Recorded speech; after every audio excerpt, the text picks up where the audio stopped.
Two teams whose seasons have gone in vastly different directions tangle tonight in our week number 8 Toyota Friday Night Rivals matchup as the 6-1 Olentangy Braves make the trip to Darby to face the winless but young and talented Panthers from Hilliard Darby here in week number 8 of the high school football season. I've got the Ohio State Hall of Famer Jeff Logan with me. Kellyanne Stitz is on the sideline for us, and I will hear from her coming up. As I mentioned, this is a very young Darby football team. They like to run the football, but Jeff, they go up against an Olentangy team where defense is the strong suit this year. Yeah, it's really amazing that this football team has really had to modify who they are, what their character's all about coming into this season.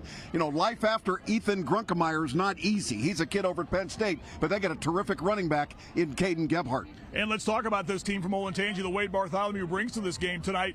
As we mentioned, offense has always been the strong suit. They go up and down the field with a great quarterback and great passing attack, but the defense, led by the player Jeff mentioned, Caden Gebhardt, that's where they're hanging their hat this season. Yeah, this is a kid that's leading the team in tackles with 51, 3 tackles for a loss. He's got an interception. He will play some offense as well when they need the power, but this is a very good football player. And only 26 Division I offers as of now for Caden Gebhardt. For Darby, it's a football team that loves to run the ball. John Santagata makes no secret about that, and it's been able to keep them in games early. Things have kind of gotten away from them as the game has gone on. It's a young football team, but he relies on a senior running back in Caden Molnar. Yeah, a lot of sophomores and juniors on this team, but Caden Molnar, a senior, is the leader of this team. He's had 200-yard rushing games from the offensive side. He has been the bright spot in what has been a fairly dismal season so far, but there is no quit in these Darby Panthers. It's the Braves, it's the Panthers, it's an OCC Cardinal Division get-together. It's week number 8, and we have it for you coming up next on Toyota's Friday Night Rivals.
the third member of our broadcast crew.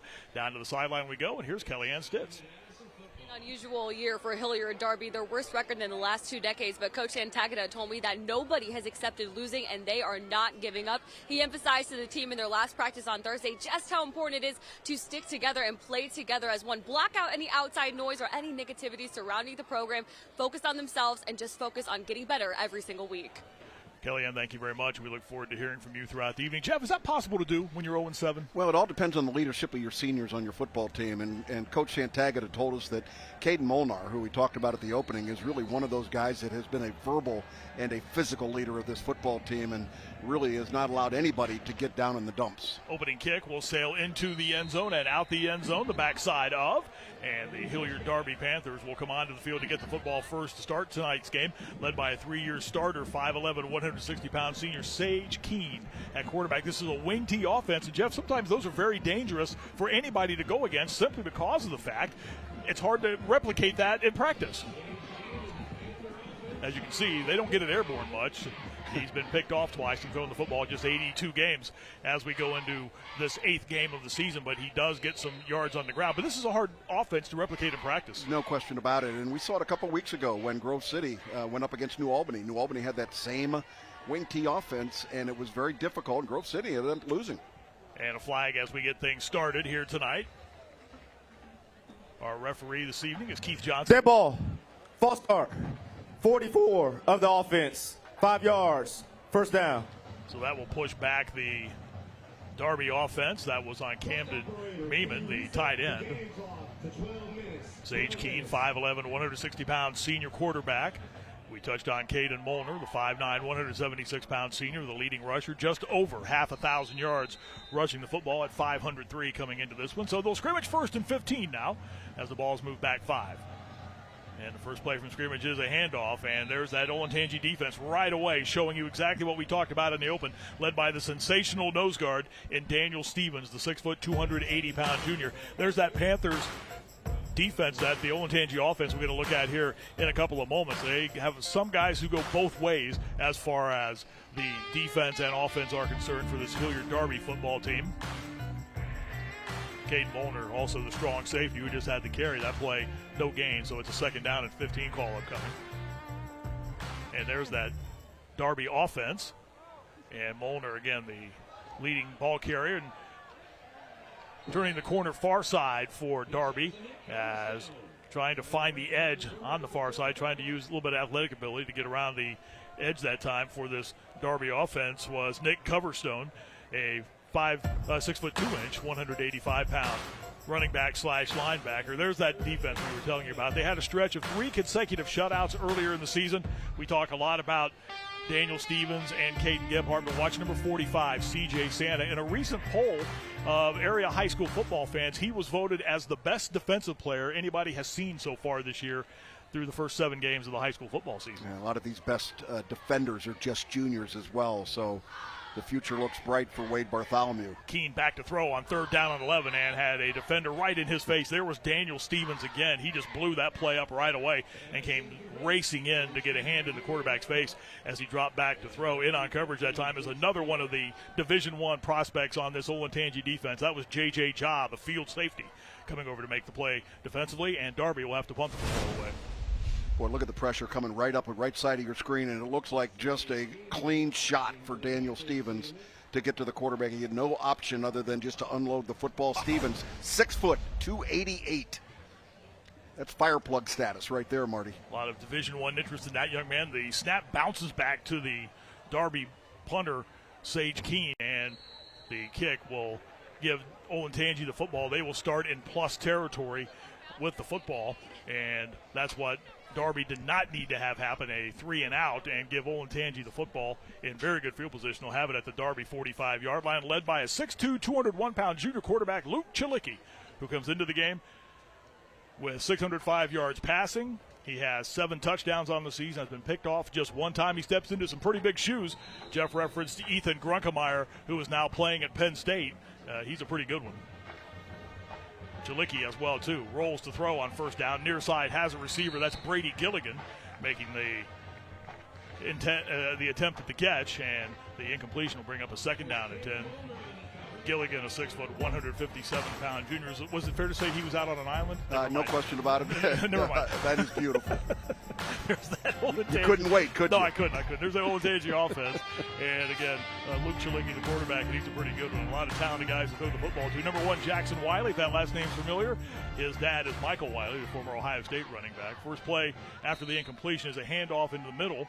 And working with running room is Andrew Wilbur, a 6', 180-pound junior who entered the night with 332 yards rushing. He will add to that total on a gain of 7, so it's a 3rd down and 3. He carried to the 38 of Darby. Braves come in at 6-1. They've won their first 2 games in the Cardinal division. Darby comes in, as we mentioned, 0-7 and 0-2 in Cardinal division play. A little over 2 minutes into this one. Wiley starts in motion, takes the little touch toss and tries to get the edge and has it to the 30, to the 25, to the 15. Look at that speed. 5, and he is into the end zone. Touchdown. Olentangy from 38 yards out. Jackson Wiley finds the end zone. Did not play last week, but makes his presence felt tonight in a big-time hurry. His 5th touchdown reception of the season. It is 6-0 in favor of Olentangy. Well, you just mentioned his father had that same kind of explosive speed at Ohio State. Michael Wiley, look at the acceleration here. Separation from everybody on the defensive football team, and young Jackson Wiley gets that first score of the ball game. He sat out last week. He's been a little bit dinged, and I don't know that we'll see Jackson Wiley for the entire game tonight, but he does get that first big play of the game. That's our first Ramos Roofing touchdown of the night. Get your free estimate on a roof by calling or texting 614-761-ROOF.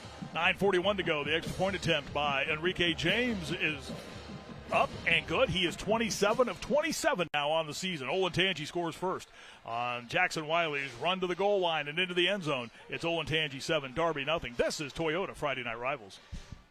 Okay, ideas. Where are we going? I got one.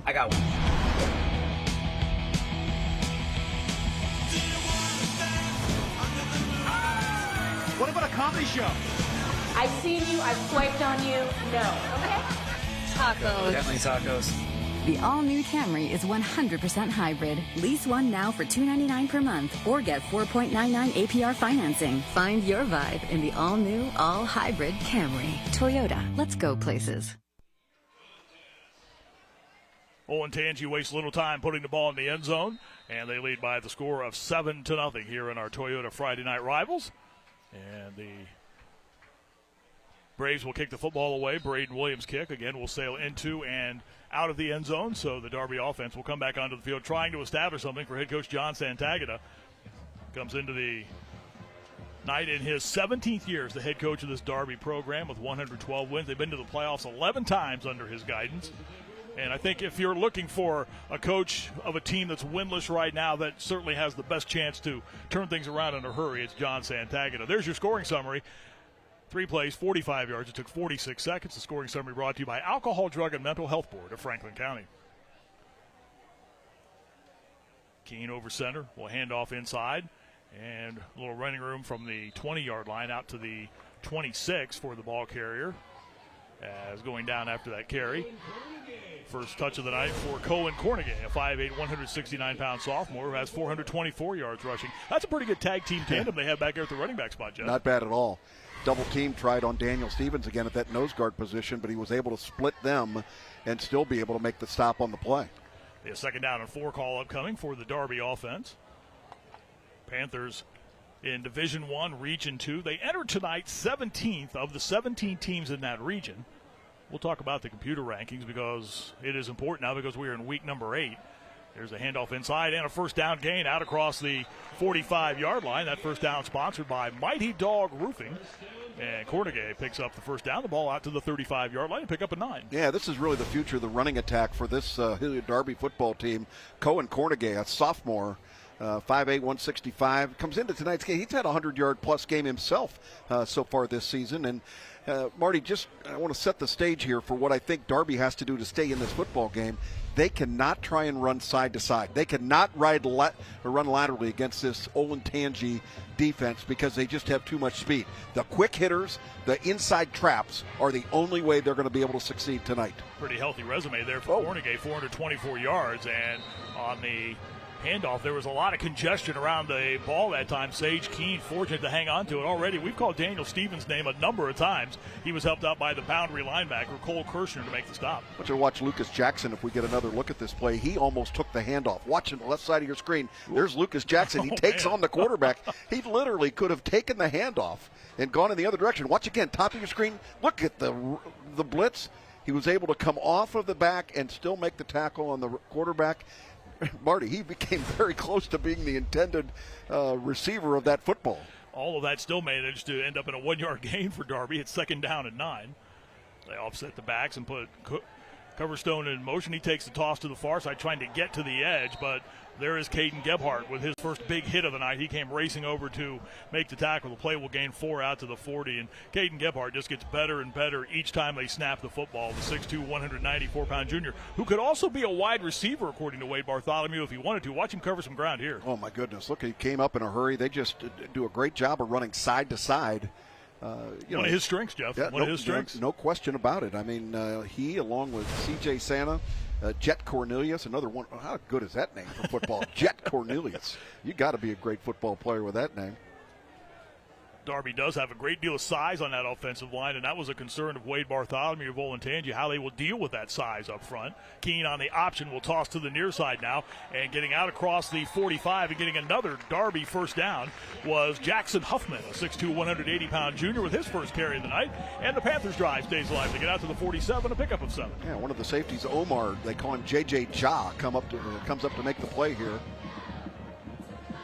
But good enough for a first down. This was critical for Darby to keep this drive alive and not give them Olentangy short field again. Jeff, let's talk about the style that Darby runs. I recall a conversation I had with former Ohio State coach Jim Tressel about playing teams like this. He always said, you want to play, if you're going to play them in week 1, because you have all the off season to kind of get ready for it, instead of playing them week 3, week 4, where you only have a week's worth of practice. Here's Keene looking for a running room and finds absolutely nothing. This play will lose a couple yards back to the 45. What's the hardest part about this? Well, speaking of that point, Jim Tressel had to go up a couple times against the service academies. Right. And remember, that was the issue, was you spent a week getting ready for it, and then all of a sudden you've forgotten everything. You'll never see that offense again the rest of the season. It's almost like you've wasted 2 weeks of your entire life getting ready for this offense. It's run out of a phone booth. But my goodness, if you're a little bit undersized, if you're a little bit under speed, this wing T is a way to be able to compete. Lost a yard back to the 46, so it's 2nd down and 11. Approaching the 5.5-minute mark of quarter number 1. Darby with the football down 7-0. The handoff goes to Cornegay, trying to get to the left side. And a lot of guys wearing white were there to greet him as he got into the hole.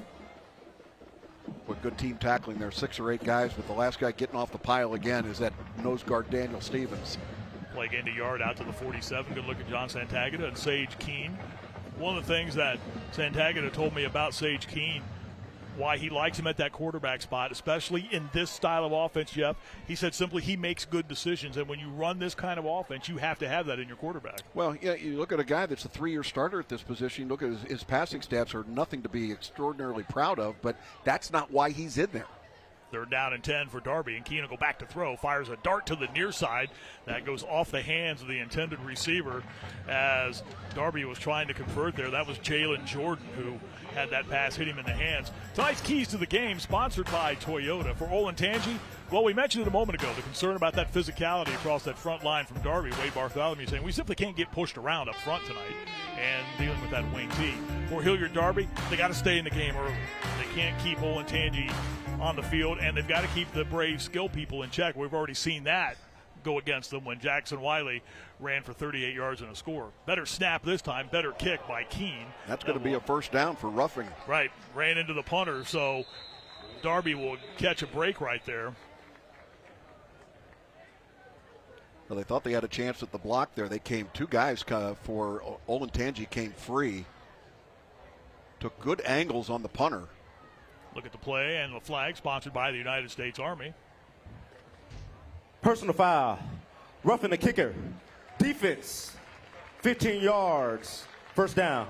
And a huge break right there for Hilliard Darby. Watch here. Now, you want to stay in this football game, you've got to have some breaks, and you can see there a valiant effort being made to come up with the block. And what you got to do from an angling standpoint, you've got to go where that ball is going to be. You can't try and take it off his foot, and you got to angle away from the kicker so you don't carry your momentum into the kicker. So there's an art to blocking punts. It's not just getting there. There's an art to the angle, and there's an art to what you want to try and do to avoid any contact with that punter. With the penalty, the ball moved into Olentangy territory for the first time tonight. It's at the Braves 38.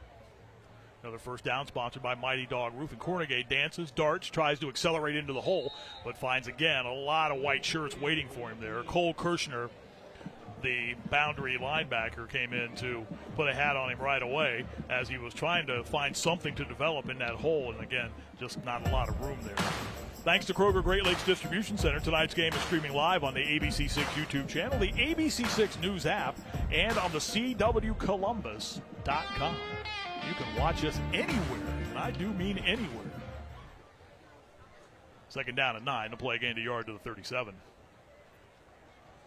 Darby and Olentangy meeting tonight. These two squared off last year at Olentangy with the Braves winning 36-10. Here's an incomplete pass to the flat as Coverstone was trying to get open to the near side. The pass incomplete. Now to bring up a third down and 9. You know, Marty, they've had a couple of receivers that have been open. They just got to do a better job of getting the ball out. They're not trying to take too long back there because there's no way really to be able to protect your quarterback other than about a 2 or 3 count back there. So the efforts that they've made to get the ball out in space to those receivers, they've been open. You just got to do a little bit better job if you're Sage Keene in terms of dropping that ball right into the spot where they can catch it. 3rd and 9 upcoming for Hilliard Darby, one of 3 schools in this Hilliard district. This is our 3rd visit with the Hilliard schools. Here's a loose ball on the field on the option toss, trying to get it to Coverstone, who did a good job of covering the football as Sage Keene was hit as he went to toss the ball, Jeff. I thought we might see a flag, or maybe this be an incomplete pass. Right, this is a shovel pass. Yeah, this is a shovel pass. That should have been called incomplete at minimum. Guys, get a look at this. These are practice helmets normally, but if you've had an issue with concussions, they put this cover over your helmet. The gladiator, it's called a gladiator deal, and they're certainly legal. And I wouldn't be surprised if we don't see more and more of this, especially in high school football, to protect the players. You see a lot of them in the National Football League. A lot of players are wearing them. There's a high wobbling kick that will bounce inside the 10 and will be down at right about the 10-yard line. So Olentangy will have the football first down and 10 when we return. Olentangy on top of Hilliard Darby on Toyota Friday Night Rivals. Braves by a touchdown early.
Rumor has it there's a big football game tomorrow night out on the West Coast. There's no better way to get ready for it than with the Football Fever on ABC6.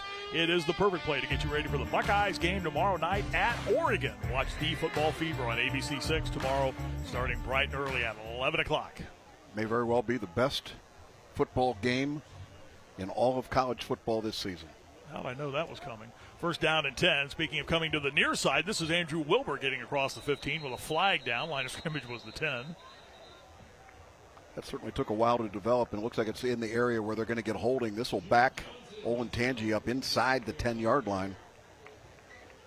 Flag on the play, sponsored the look at that flag by the United States Army, as we again hear from referee Keith Johnson. After he sorts everything out.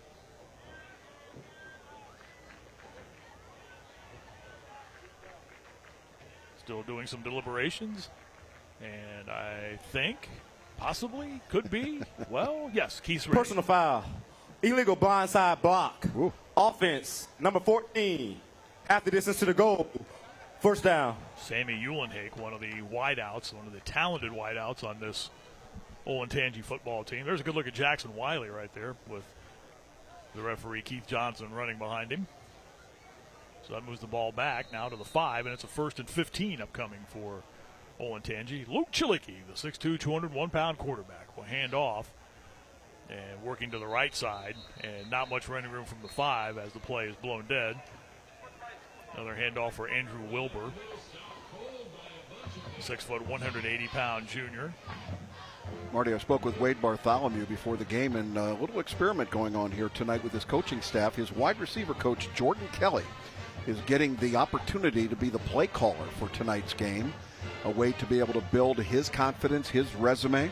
And that's one of the things that Coach Bartholomew is all about, is getting his assistant coaches more and more involved in the decision-making throughout the game. Play picked up a couple out to the 7, where Chilicki goes back to throw now. A little pump fake, hit in the backfield, wiggles out of one tackle, then is grabbed in the backfield and thrown down rather forcefully right around the 5-yard line. Great job that time up front. That was Logan Kruner, the 6'1", 165-pound sophomore, who had Chilicki by the waist and would not let him get free and flung him to the turf. Well, that's just great defense, and pretty good job from the quarterback, just standing in there, gets pressure early, and very fortunate not to be taken down for a safety.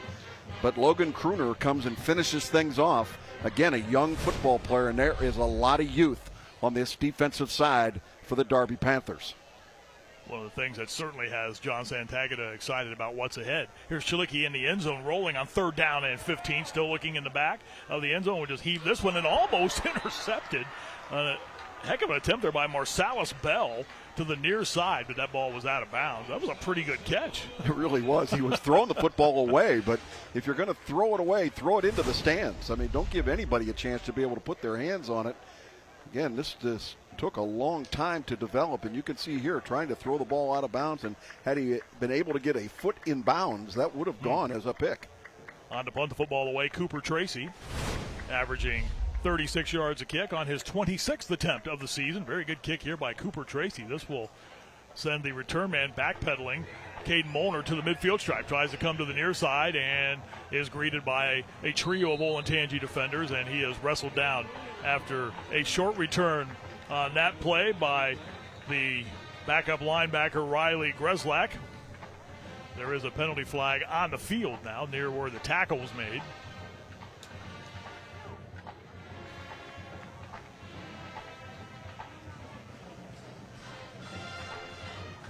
This might be where the tackle was made.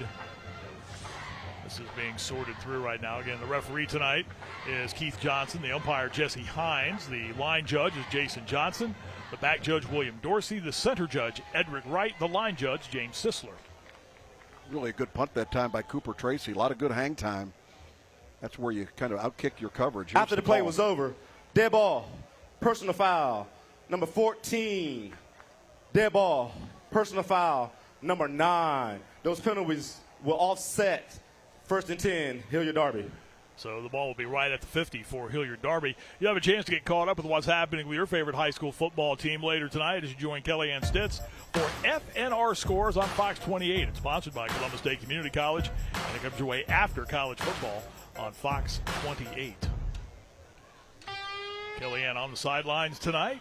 FNR Scores. She'll be on the Football Fever tomorrow. She was a little miffed she didn't get to go to Oregon. She was telling me prior to the game, a little upset about that. I know. She's everywhere. just not in Eugene. Just not in Eugene. Yeah. Just not in Eugene. 70 seconds to go in the first quarter. Darby with the football. And so far, they would, I think, have to be relatively pleased with the way this game has played itself out.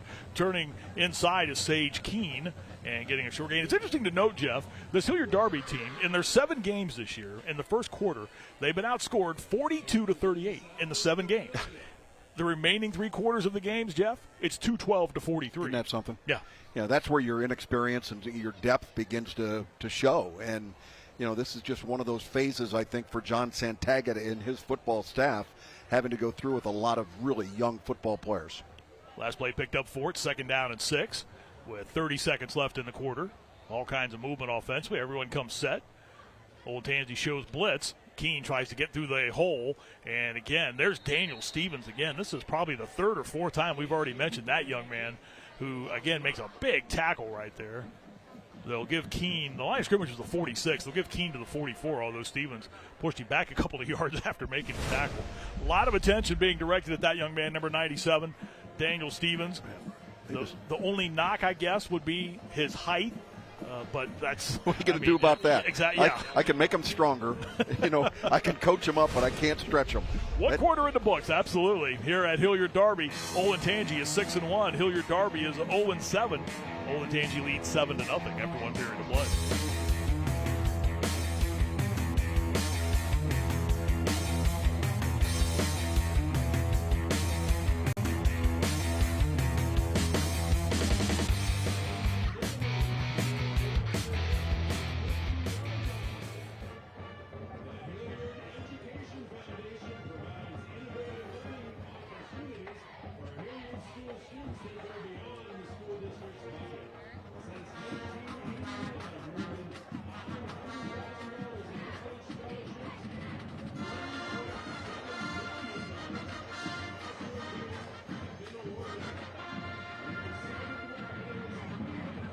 Do you want to try to get in the Luke Chillicky stuff in this first quarter?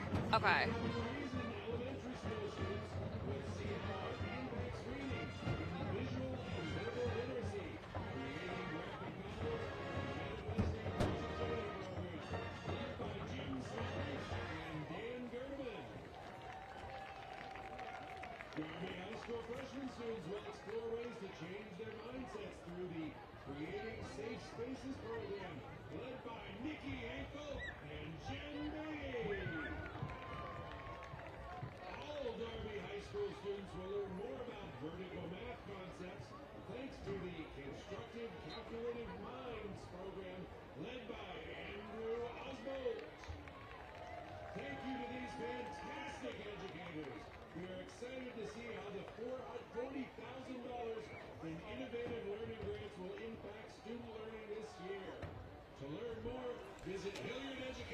Welcome back to Darby High School in Hilliard on this Friday night. It's week number 8 of the high school football season, along with the Ohio State Hall of Famer Jeff Logan. Kellyanne Stitz is on the sidelines. I'm Artie Bannister. Dean Marini is our producer as we have a flag thrown. Jason Van Hoos has the stats for us tonight. And a penalty flag as we start quarter number 2, thrown near where the ball carrier was brought down for Hilliard Darby. Getting his first touch on offense of the football was Scott Van Vranken in at the running back spot.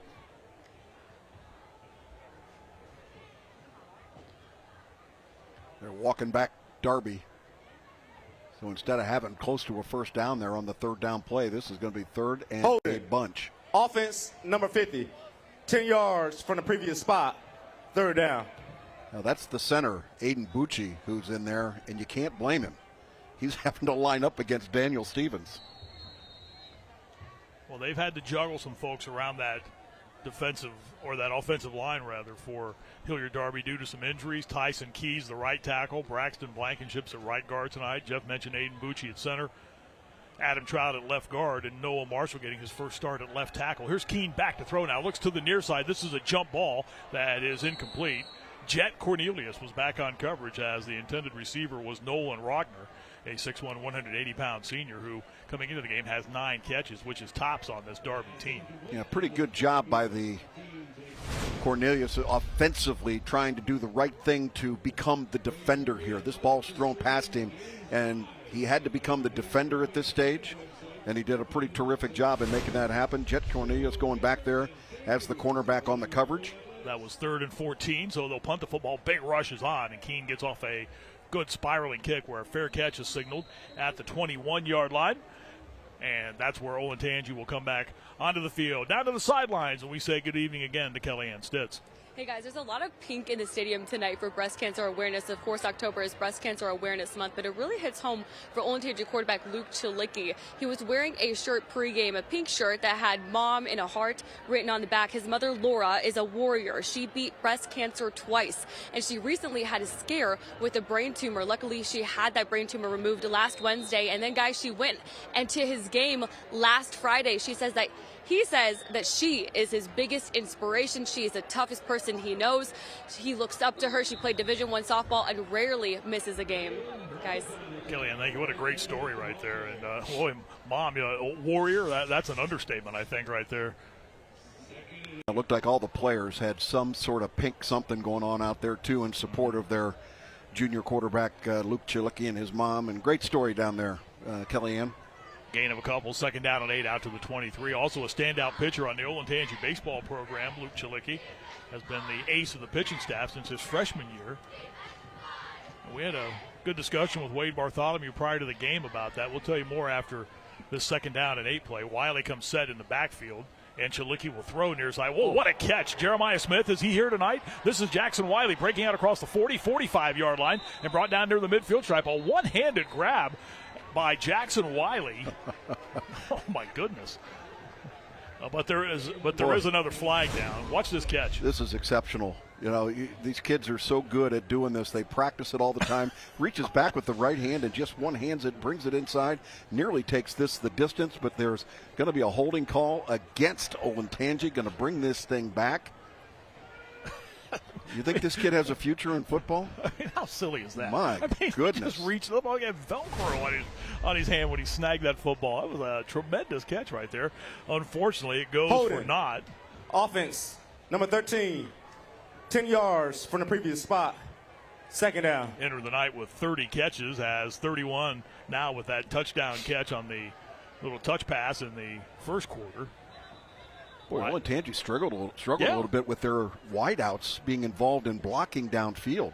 That's the 2nd or 3rd time tonight where we've had issues with a illegal crackback block. Now we've got a holding on one of the wide receivers. Got to do a better job. Ball moved back to the 16, so a 2nd down and 5 call upcoming. 2nd down and 15 call upcoming for Wade Bartholomew. Good look at the head coach of the Olentangy Braves. Well, Jackson Wiley has single coverage bottom with Cedric Holman, and they're going to give to Wilbur, trying to get to the edge, and good pursuit. Nice job by the Darby defense of stringing that play out and not letting Wilbur get to the edge.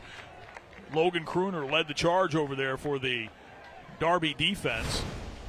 They had a number of guys stretching this play out. Jeff, watch this. Yeah, just slow developing. Andrew Wilbur didn't have much of a chance here to find anything to get north and south, and the pursuit of that Darby defense coming up and making the big play. And Braylon Griffith, the junior inside linebacker, number 1 tackler on the football team, 6 tackles for a loss. He's got a sack and a half so far this year. He's been a really bright spot for Darby on defense. He was over there with Crooner. Griffith is another one of those underclassmen, a sophomore. Nice play there. Here's Chilicki back to throw on 3rd down and 15. He's long down towards the middle of the field, and the pass will fall incomplete. Sammy Eulenhake was in the area, as was Brady Gilligan.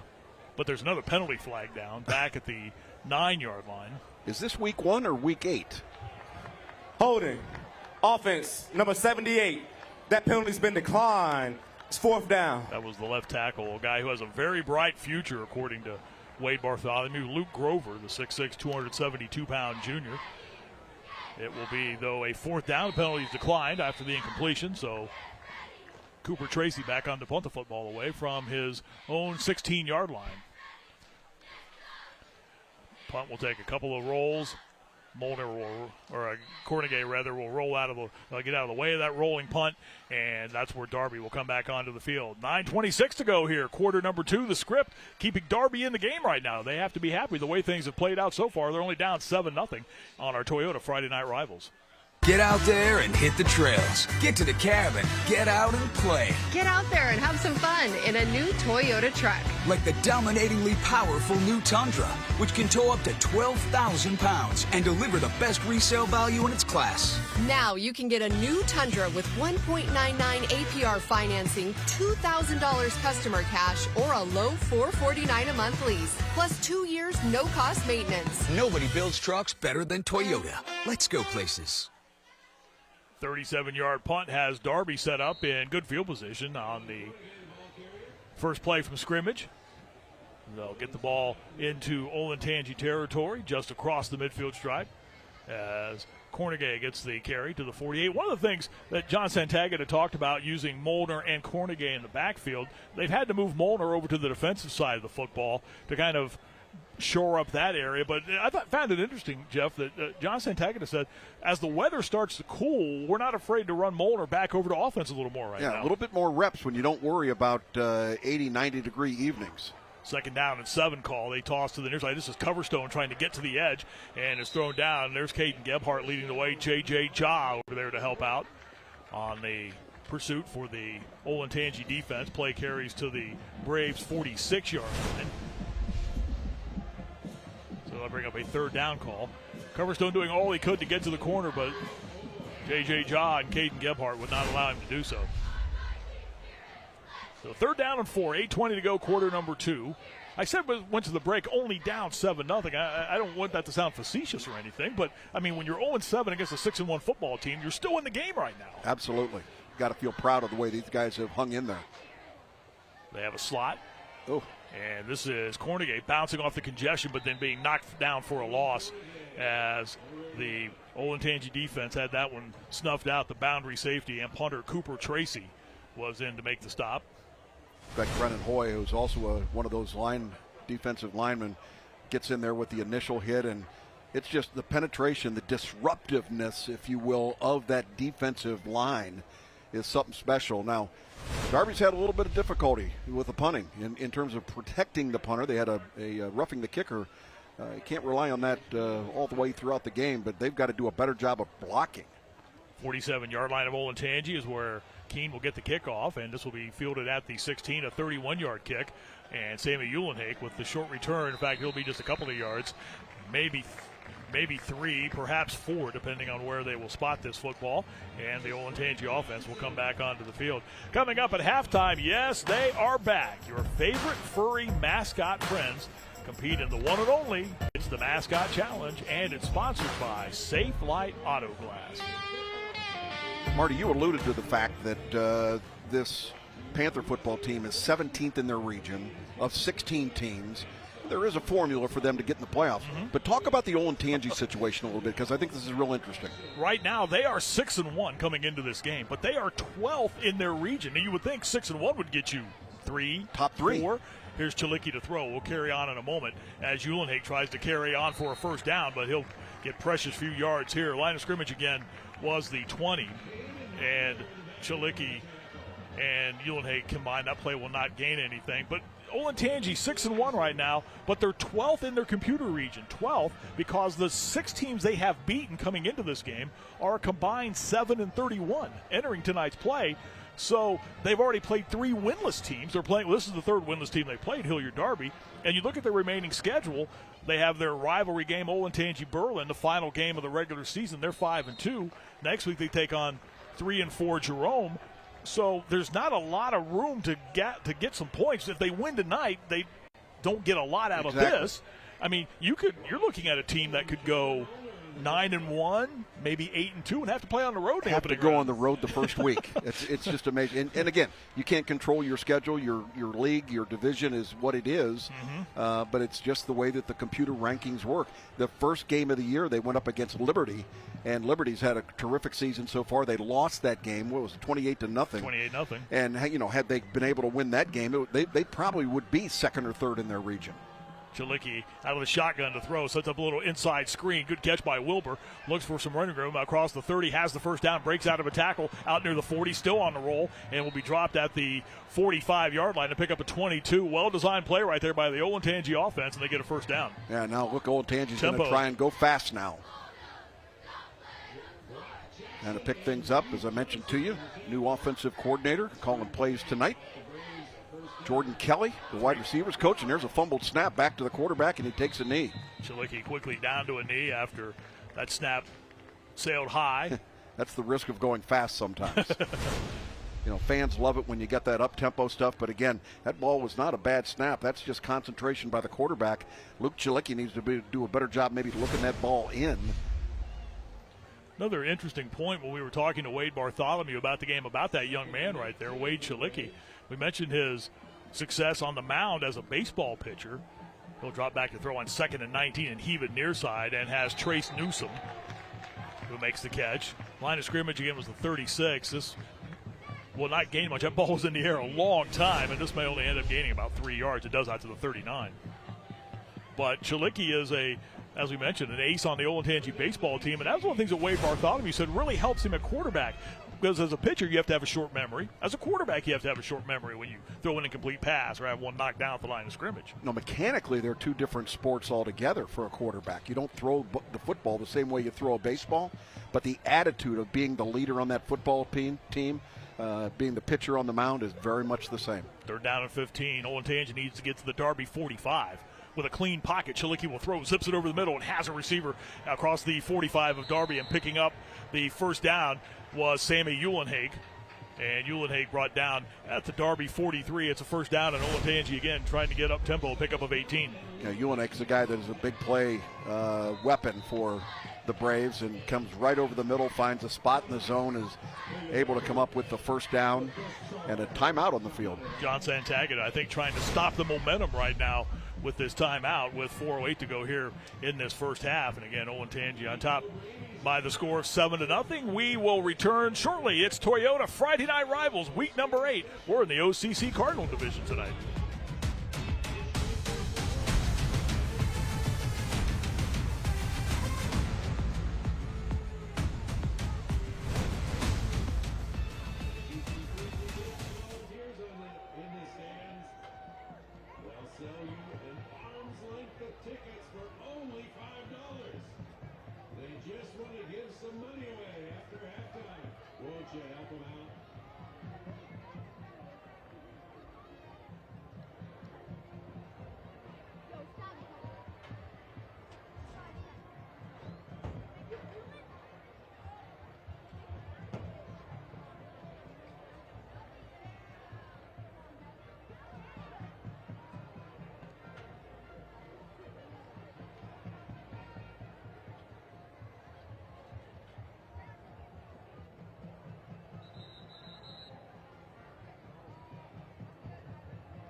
Coming up in just a few minutes, we will go down to Kellyanne Stitz for the Music Go Round Coach's Corner to hear from, right now, Wade Bartholomew of Olentangy for his thoughts on the first half.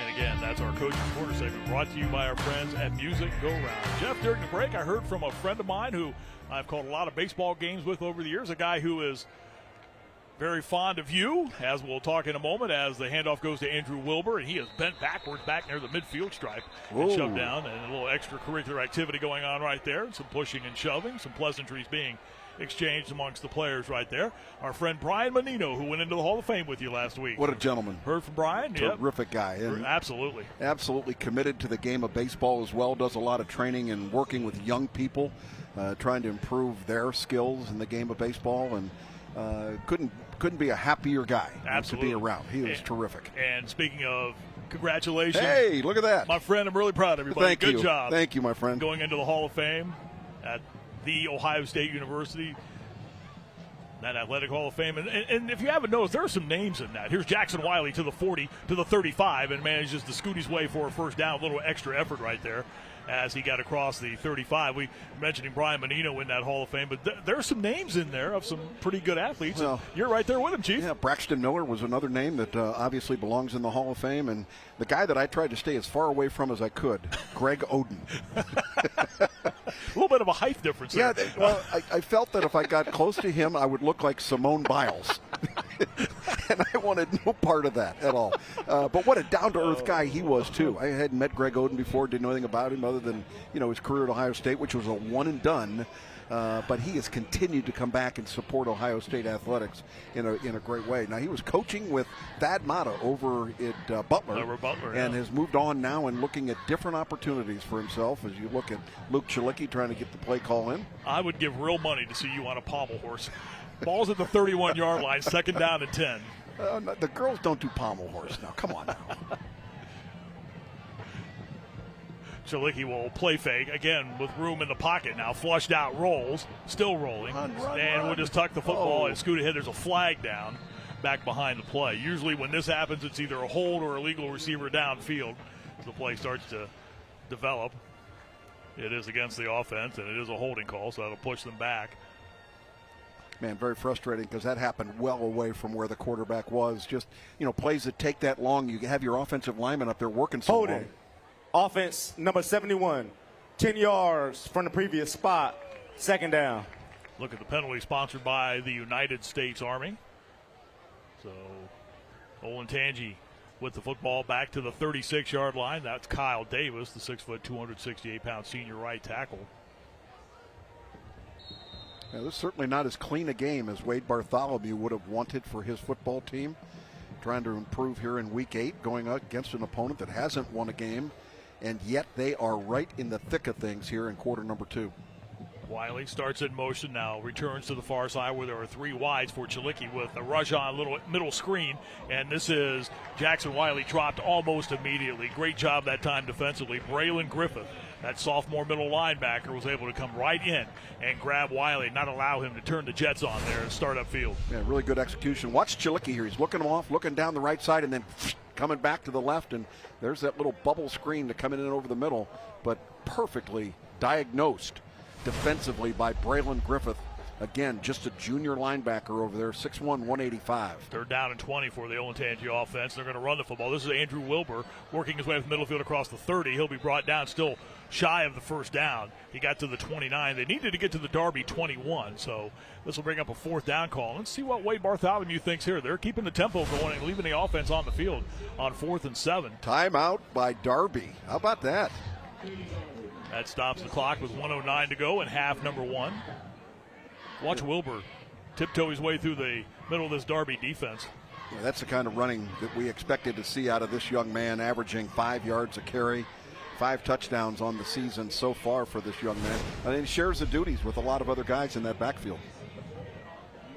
Again, 7-0 Olentangy on top right now by the score of 7-0. This time out on the field is sponsored by Aware Recovery Care. In-home addiction help is waiting for you at awarerecoverycare.com. Jeff, let's get into the mindset right now of John Santagata and this Hilliard Darby team as you watch the Olentangy offense. And Santagata's team, okay, they're down 7-0 to a 6-1 football team. They haven't won a game. Looking for positives anywhere they can find them right now. If they can keep them out of the end zone here before the end of the half, they got to feel pretty good going into the intermission. Well, and even more importantly, Marty, he called the timeout here to stop the clock on a 4th down play. He didn't want them to run that clock all the way down another 25 seconds before they snap the ball. This way, if they stop them here on 4th down, there's still maybe a minute left to go, and that's plenty of time for Darby to make something happen. Got a little extra player on the field for Olentangy. They have run the field goal unit out. Wow. This will be a 45-yard field goal attempt. 5 out of 5 so far this year in field goals. This will be an attempt that will angle and fall a couple of yards shy of the goalpost, the crossbar. So the Darby defense will get the football. Interesting call right there, a 45-yard field goal attempt. So it gives Darby the football with 1:04 left in the half. I'm sure Wade Bartholomew had confidence that they would be able to get that score because he didn't want to leave Darby with this much time on the clock, but he probably thought they could get the 3. We are nearing the intermission, and that means the Bath Fitter halftime show.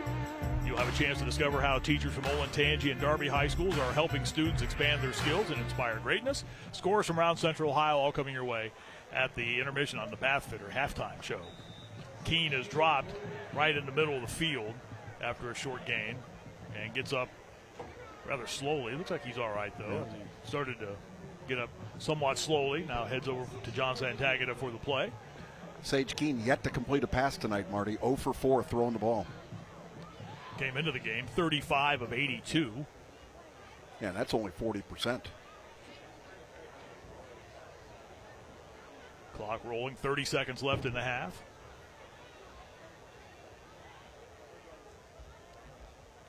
Toss, and the ball gets away from the ball carrier far side and loose on the field. They were trying to get it to Scott Van Franken again. And there's Caden Gebhardt. He has been all over the place tonight defensively. He was quickly to the football. And that play will lose back to the 18-yard line. Watch Gebhardt again cover some ground here. Yeah, boy, this pitch should be caught. I mean, this is one you got to be careful of out there, and very fortunate to be able to come up with the ball. Yeah, we talked with Wade Bartholomew, too, about where's Gebhardt project? I mean, what kind of player is he going to be in college? He's just a junior right now, but they feel with his size and everything else that he has the capacity maybe to still be a middle linebacker, but also maybe one of those guys like that's a rover, that's kind of a bandit over there on the defensive side because he does such a good job of running from side to side. A lot of athletic ability in that young man. One half of football in the books here at Darby High School tonight, and a bit surprising, just one touchdown on the board tonight. It belongs to Olentangy on the Jackson Wiley 38-yard touchdown run back in quarter number 1, but those are the points that we have right now through 2 periods of play. A winless Hilliard Darby team going toe-to-toe with 6-1 Olentangy here in our Toyota Friday Night Rivals matchup, week number 8, as the teams start to make their way slowly towards the locker rooms. Big halftime show coming up here tonight as well at Darby High School. And again, 7-0 is the lead for Olentangy, as the Braves looking to go to 3-0 in the OCC Cardinal Division. Coming off of a win last week over Marysville, 31-15. That was a game after they had pitched 3 consecutive shutouts. 35-0 over Central Crossing, 33-0 over Westerville Central, and then a 35-0 blanking of Thomas Worthington. And so far, they have not given up any points in this game, but getting their hands, I think, having their hands full so far through 2 periods of play. Yeah, they really are, and this will be an interesting conversation at halftime. I know that Kellyanne Stitz is going to grab the head coach Wade Bartholomew and have a few comments from him as he takes his football team into the locker room. And one of those has got to have to be about quit making mistakes, from a standpoint of the penalties and everything else. And we'll go down to the sidelines right now to Kellyanne Stitz with Wade Bartholomew. Coach Bartholomew, played with some tempo there on offense and elected to go for that 45-yarder. What do you need to see from your offense to continue to try to pull away from Darby? Yeah, I think we just can't make mistakes, right? 1st and 20 is tough, 2nd and 20 is tough. The penalties are hurting us. We got to get our hands inside. We got to push people around instead of trying to drag people around. So I think we got to stay ahead of the chains rather than getting penalties behind the chains. With those penalties and trying to clean up some of those mistakes, what will be your message to the team at halftime, trying to settle in a little bit? Yeah, we're in a no BCD program, so we don't blame and complain and defend, and we've done a lot of complaining this half, so I'm not very happy. So my message is going to be shut up, play the game, do your job, leave the game to us and nobody else. Thank you, Coach Bartholomew. Thank you. Guys.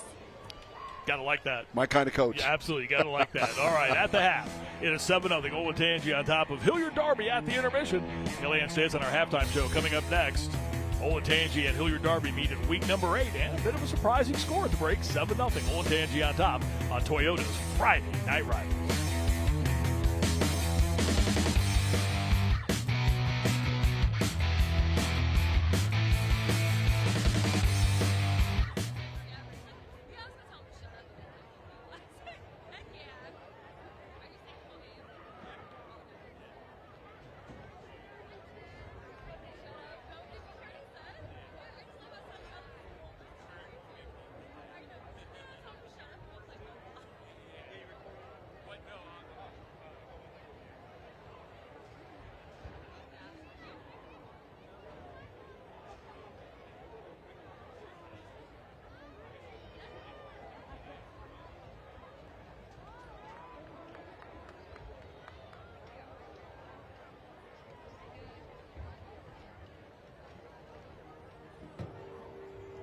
In the land of Hyrule, lasting for many years under Queen Zelda and her champion Link, but rumors of a forgotten evil sealed away long ago have started to spread again.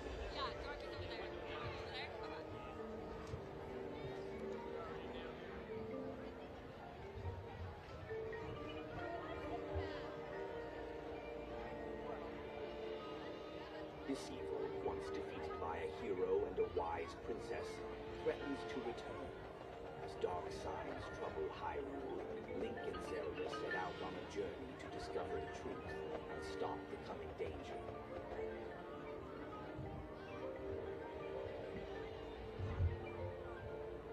With Zelda captured and Hyrule's fate uncertain, Link must gather his courage and wisdom to save the kingdom.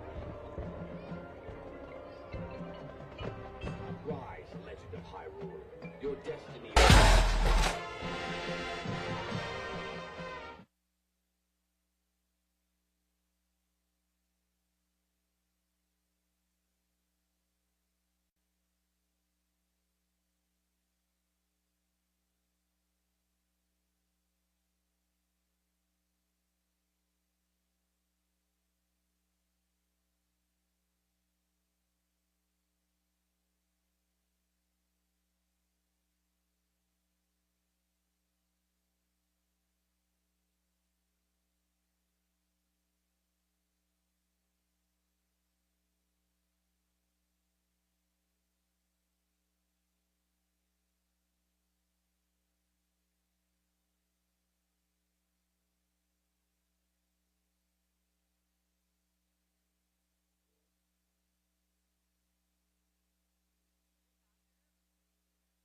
Show. I'm Kellyanne Stitz. Right now, Olentangy leads Hilliard Darby 7-0. Now, all season long, the CW Columbus and the Ohio Education Association are teaming up to highlight the inspiring educators making a difference in the lives of their students. And tonight, we introduce you to two special educators from Hilliard Darby and Olentangy in the Ohio Education Educator Spotlight.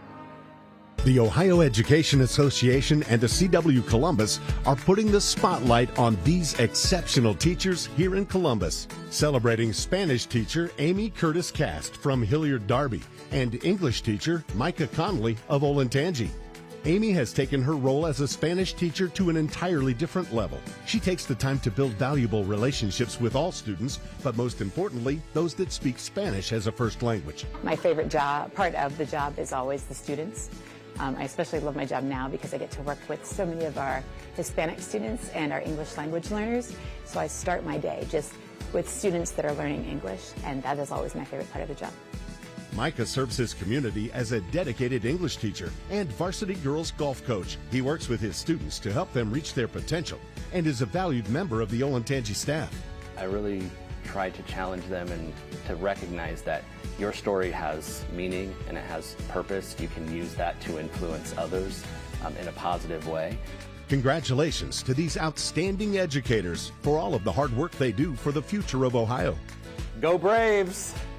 Let's go Panthers! Vamos Panteras! A big thank you to both teachers and all of the teachers out there for everything that you do every single day. But now is time for one of the most highly anticipated halftime sports competitions and one that we look forward to every single week. It's time now for the Safe Flight Mascot Challenge. Welcome, everyone, to the second annual Safe Flight Mascot Challenge, right here on the CW Columbus. Alrighty then, let's meet the contestants. Looking to pounce, it's Wildcat. Ready to roar, it's Lion. Setting up to soar, it's Eagle. Looking to sting, it's Bumblebee. And from Good Day Columbus, it's Muggsy. This week's challenge, the T-shirt toss. First up, it's Lion. Lion really winding up like he's throwing the discus. Whoa! Lion is extremely dizzy after that effort. We measure and... Oh, boy! Good effort, Lion. Next, it's Wildcat. I've got it. This sassy cat's doing the triple toss. All right. And Wildcat takes the lead. Bingo! It's Bumblebee. Bounces up and between the legs. Style points, yes, but a win? No. Muggsy's turn. Out comes the shirt and like it's shot out of a cannon. That's gonna be hard to beat. Eagle is ready to wing it. He throws, and that looks like a winner. But wait, Eagle's talon goes over the line. Disqualified. That means Muggsy is this week's winner. Congrats to Muggsy. Tune in next week for another exciting Safe Flight Mascot Challenge on the CW Columbus. No mascots were harmed in the making of this video. It just gets better every single week. Well, the Kitchen Saver halftime show will continue after the break. Again, Olentangy leads Darby 7-0. We'll be right back.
welcome you back to Darby. We are at the intermission with Olentangy on top by the score of 7-0. Back along with Jeff Logan, Kellyanne Stitz on the sidelines. I'm Marty Banner. So let's get you a look at some of the other scores, as we always like to do at the intermission. We are in week number 8. Playoffs on the thoughts of a lot of people's minds as we start to make our run towards the postseason.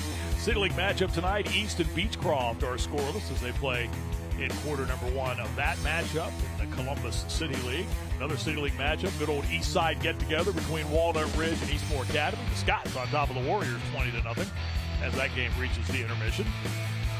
In the OCC, Franklin Heights Worthington Kilbourne scoreless. Franklin Heights going through its final season as a member of the OCC before they head to the Central Buckeye League. Pickering and Central Groveport, another Southeast Side Columbus matchup right there, with Central on top 14-13. Tigers leading the Cruisers. And that one, quarter number 2. Olentangy Liberty having a very good season. They are leading Bradley in the second quarter, 13-7. We saw the Jaguars last week. Mike Leparo, much like this Darby team, a very young squad. Little surprise here, Jerome on top of Berlin at the half, 14-13. Or they near the half, I should say. Second quarter still. That get together. Pickerington North and Grove City, a couple of pretty good teams going at it. And just a touchdown in that game between a couple of high-powered offenses. 7-0, North on top in that one. Newark and Taves Valley squaring off tonight. Taves Valley's first go-around through the OCC. They trailed Newark 21-0 that game in quarter number 2. Olentangy Orange and Upper Arlington separated by a touchdown at 14-7. And Westerville South and Westland, the Cougars having a fantastic season. Their best in a long, long time. They're on top of Westerville South by the score of 21-7. As that game also nears the intermission. At the intermission here at Darby, Olentangy leads 7-0. We always like to, during the half, not only give you scores, but also focus, as we will do now, on our outstanding scholar athletes. Ohio Education Association is proud to recognize Central Ohio's Scholar Athletes of the Week. Nolan Rogner is a star player on the Hilliard Darby High School football team. He's an Ironman Award recipient and carries a 3.6 GPA. Maximus Rhodes is captain of both the football and baseball teams at Olentangy High School.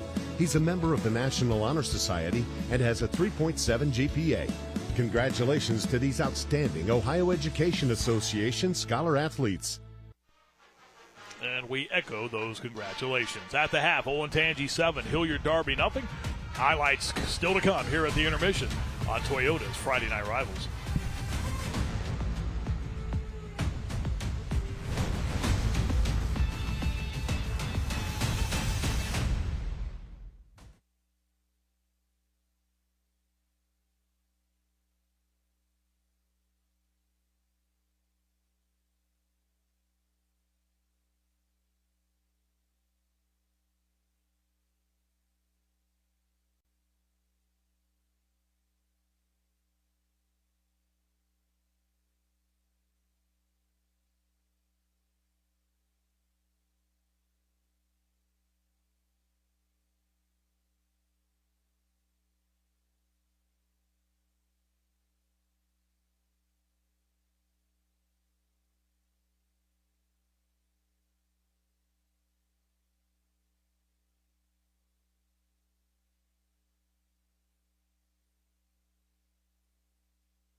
back to the intermission here at Hilliard Darby High School. Olentangy on top by the score of 7-0 as we near the start of half number 2. It's our Week 8 Toyota Friday Night Rivals matchup. He's Jeff, I'm Marty, and it is 7-0 in favor of Olentangy. You surprised in the first half? Yeah, a little bit surprised. I thought that most certainly with the skilled players that are on the offensive team for Olentangy that they might be able to dominate in this football game, and it looked like it got started that way with Jackson Wiley going 45 yards for a touchdown on the first drive of the game. But my goodness, the number of mistakes, and Coach talked about it on his walk-off there with Kellyanne Stitz. They've got to quit shooting themselves in the foot. Absolutely, and speaking of those highlights and the Jackson Wiley touchdown run, it was the first and only score of the first half. Yeah, this was just well executed, and you get some idea of the athleticism of this young man. But that was about it from big plays for the entire game from an offensive standpoint. But I thought both teams were really good on defense, and here's another good example of the closing speed. Look at that. I mean, that is just Gebhardt coming out of nowhere to be able to make the play. He did that a number of times in half number 1. For Hilliard Darby, though, they had some opportunities on defense as well, too, and some big plays as well to keep them in the game. Yeah, again, you cannot get behind the chains, and this is a perfect example of Olentangy getting themselves into trouble, but a really good defensive play. Logan Kruner was the tackle for loss right there, and again, Olentangy trying to get some offense generated. Andrew Wilbur taking a screen pass. Yeah, this again, Andrew Wilbur is a really good football player and trying to make people miss down the sidelines. But once again, just mistake after mistake is really what cost him. And again, Wilbur coming up the middle, and this was right before they tried the field goal, and they came up short on that. But statistically, you're going to look at these numbers here, and one of the things that just stands out has got to be the 5 penalties on the Braves for 52 yards in this game. Outside of that, no offense at all for the Panthers. No passing yards. They haven't completed a pass the entire game, but it's 7-0. 13 rushing yards for Olentangy in the first half. If you're John Santagata at Hilliard Darby, you got to like where this game's at right now. You're in it going into the second half, and really that's all you could ask for. 7-0 Olentangy on top of Hilliard Darby. The second half is coming up next.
Tagada.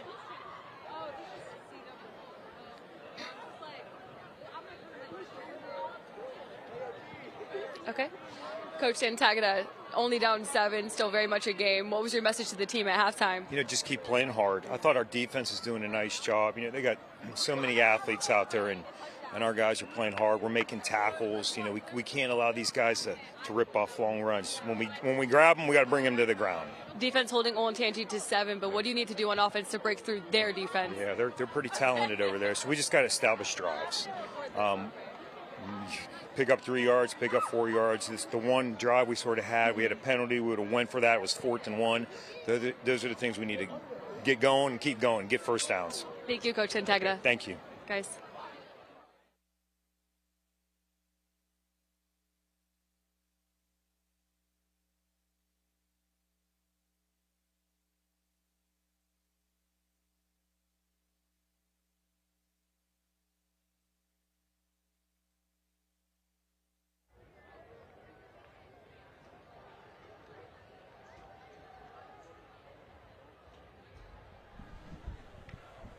Olentangy on top of Hilliard Darby. 6-1 Olentangy, 7-0-7 Hilliard Darby, nothing. Head coach John Santagata with our Kellyanne Stitz. Coach Santagata, only down 7, still very much a game. What was your message to the team at halftime? Just keep playing hard. I thought our defense is doing a nice job. They got so many athletes out there, and our guys are playing hard. We're making tackles.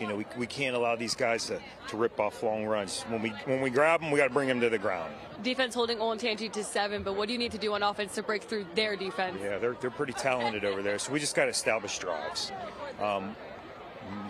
Pick up 3 yards, pick up 4 yards. It's the one drive we sort of had. We had a penalty. We would have went for that. It was 4th and 1.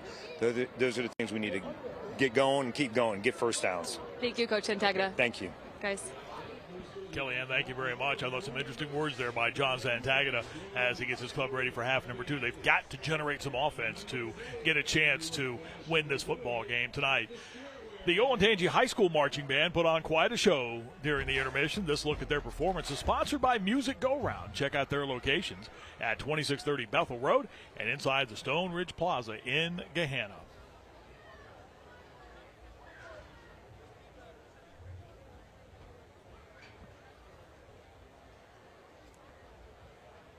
Always a big part of what goes on high school football Friday nights. The student athletes who participate in those bands, they are a big part of what happens and gives to the atmosphere that surrounds Football Fridays in Central Ohio and all across the state of Ohio. Olentangy will get the football to start the second half, Jeff. And John Santagata talked about we have to establish drives, the Darby head coach, to keep their offense off the field. With this game being where it's at right now, this, I think, looms as kind of an important possession to start half number 2. No question about it. You've heard Ryan Day talk about it at Ohio State, the middle 8 minutes of how important that is. That's the final 4 minutes of the second quarter and the first 4 minutes of the third quarter. And so I think you can take that here and say that they've got to manage the next 4 minutes of this football game, because right now Darby won those last 4 minutes by being able to stop Olentangy.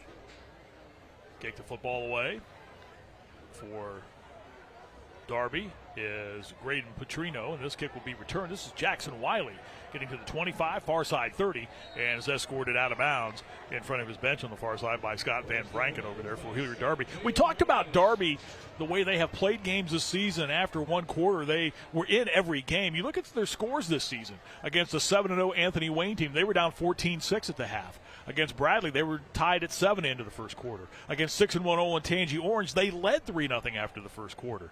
In their game against 6-1 Grove City, they were down 14-7 at the half.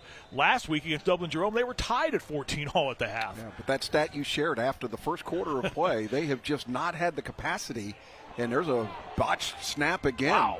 Chalicki will pick up the loose football, and he'll be thrown down to the backfield. Jude Johnson, another one of those sophomores who are playing quality minutes for John Santagata's defense, comes in to make the tackle for a loss, and Olentangy just can't get out of their own way so far in this game. Wade Bartholomew said, I'm sick and tired of 1st and 20s and 2nd and 20s, and guess what? You open up the second half with a 2nd and 20. That's got to be really frustrating. Ball moved back to the 26-yard line on that 9-yard loss. They started out with relatively decent field position on the Wiley kick return out to the 35, but backwards we go to start the second half. Chalicki back to throw into the pocket, will deliver over the middle. The pass goes through the hands of J.J. Jaw, who was in on offense. It was a crossing route, a shallow cross, and the ball was right in the hands, and he just couldn't hold on to it. Boy, and they had blockers downfield ahead of him as well. That could have been a big play. Not a poorly thrown ball by any stretch of the imagination. A little bit high, but you got to come up with that. And look at the blockers that were set there to be able to help him going downfield, including number 1, Jackson Wiley. 3rd and 19 upcoming now. We are 45 seconds, well, to be precise, 48 seconds into the second half. And Olentangy facing a 3rd down and long. That's another plus to this game for John Santagata's defense. They have kept these Braves off schedule tonight. Back to throw now with Chalicki with a lot of room. Wiley's open across the middle. The pass is a little behind him and incomplete. He had to turn around a little bit to try to adjust to make the catch. That was a one-on-one match. Caden Molnar was back there with him as Wiley number 1, Molnar number 1 were in the vicinity of the 40-yard line. The pass falls incomplete, and Olentangy will have to kick the football away. Yeah, they had him beat. There was no question about it. The ball just needed to be thrown to the middle of the field. Punt will be placed at the 26 and will bounce at the 40 and wobble to a halt at the 39-yard line. A 37-yard kick for the Olentangy defense to come onto the field and greet the offense of Hilliard Darby. Next week, Friday Night Rivals, we're headed to Pataskala for the Battle of Broad Street as Licking Heights faces off against Watkins Memorial. The Newman Roofing pregame report kicks off at 5 o'clock on ABC 6 with Kellyanne Stitz. And then Jeff and I are back with you on the CW Columbus for the game at 7 o'clock. Next week's game preview sponsored by our friends at Newman Roofing. Don't just get a roof, get a Newman roof. 614-NEW-ROOF. First visit to the Licking County League, and Darby loses the football on the first play of the second half, coming away with the loose ball for the Olentangy defense. Going down and pulling that football out of the pack was Cooper Tracy, the boundary side safety, who got penetration that time. And the loose football on the field of the 39, and Olentangy gets the football right back at the Darby 36. We'll look again at the penetration. The fumble caused by number 97, Daniel Stevens again. He's able to strip the ball carrier. And there's being in the right place at the right time for Cooper Tracy. Biggest break of the game so far for Olentangy. They've got the ball 1st and 10 at the 36-yard line.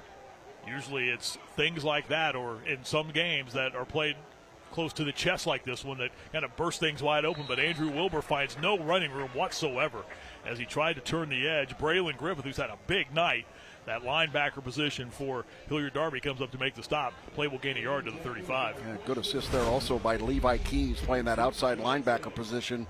5'11", 200-pound senior coming up there, and look at the team tackling. A lot of good bodies in there. Braylon Griffith coming up, as you mentioned, to make the play as well.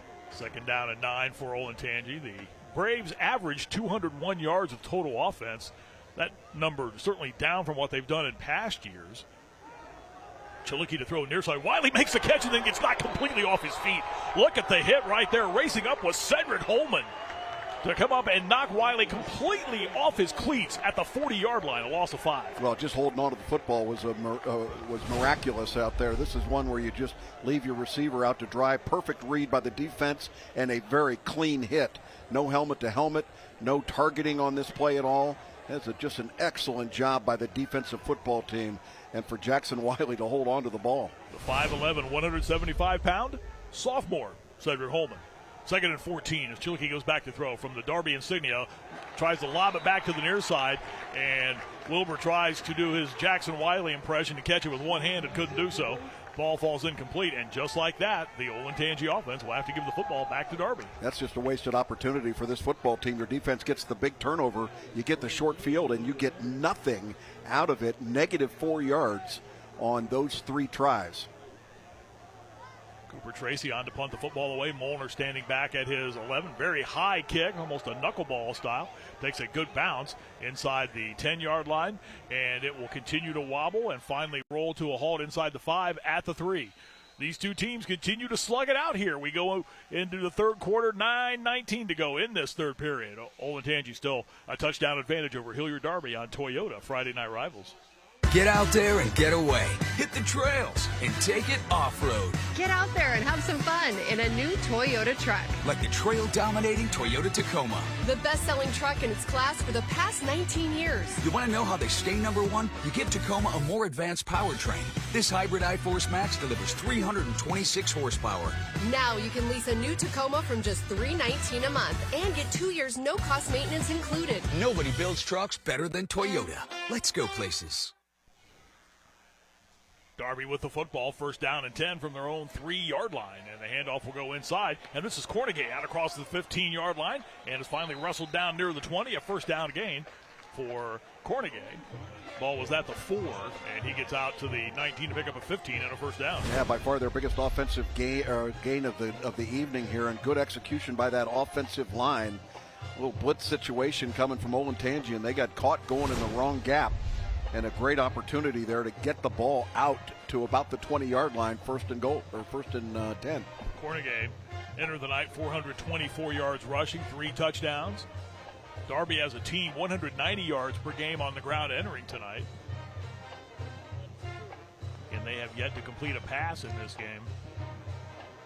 And the handoff goes inside this time. And Andy Erda was one of the first Olentangy defenders to come up and bring down the ball carrier as they went to Cornegay again. Play got to the 21-yard line, a pickup of 2. You look across that front line, Brennan Hoy at one of the end spots for Olentangy, Andy Erda at the other spot, and the talented Daniel Stevens in the middle. The linebackers, Lucas Jackson, C.J. Santa, Cole Kirshner, and we've talked a lot about Caden Gebhardt tonight. This is a defense that is allowing just 10 points a game, and they have been very, very stingy this season. A streak of 3 straight shutouts. Toss to the far side. This is Huffman trying to get to the edge. A flag is down. Huffman is run out of bounds in front of the Olentangy bench along the far side.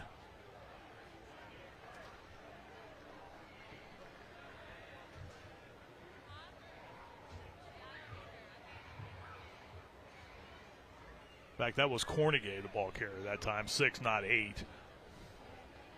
Regardless, it's coming back, though.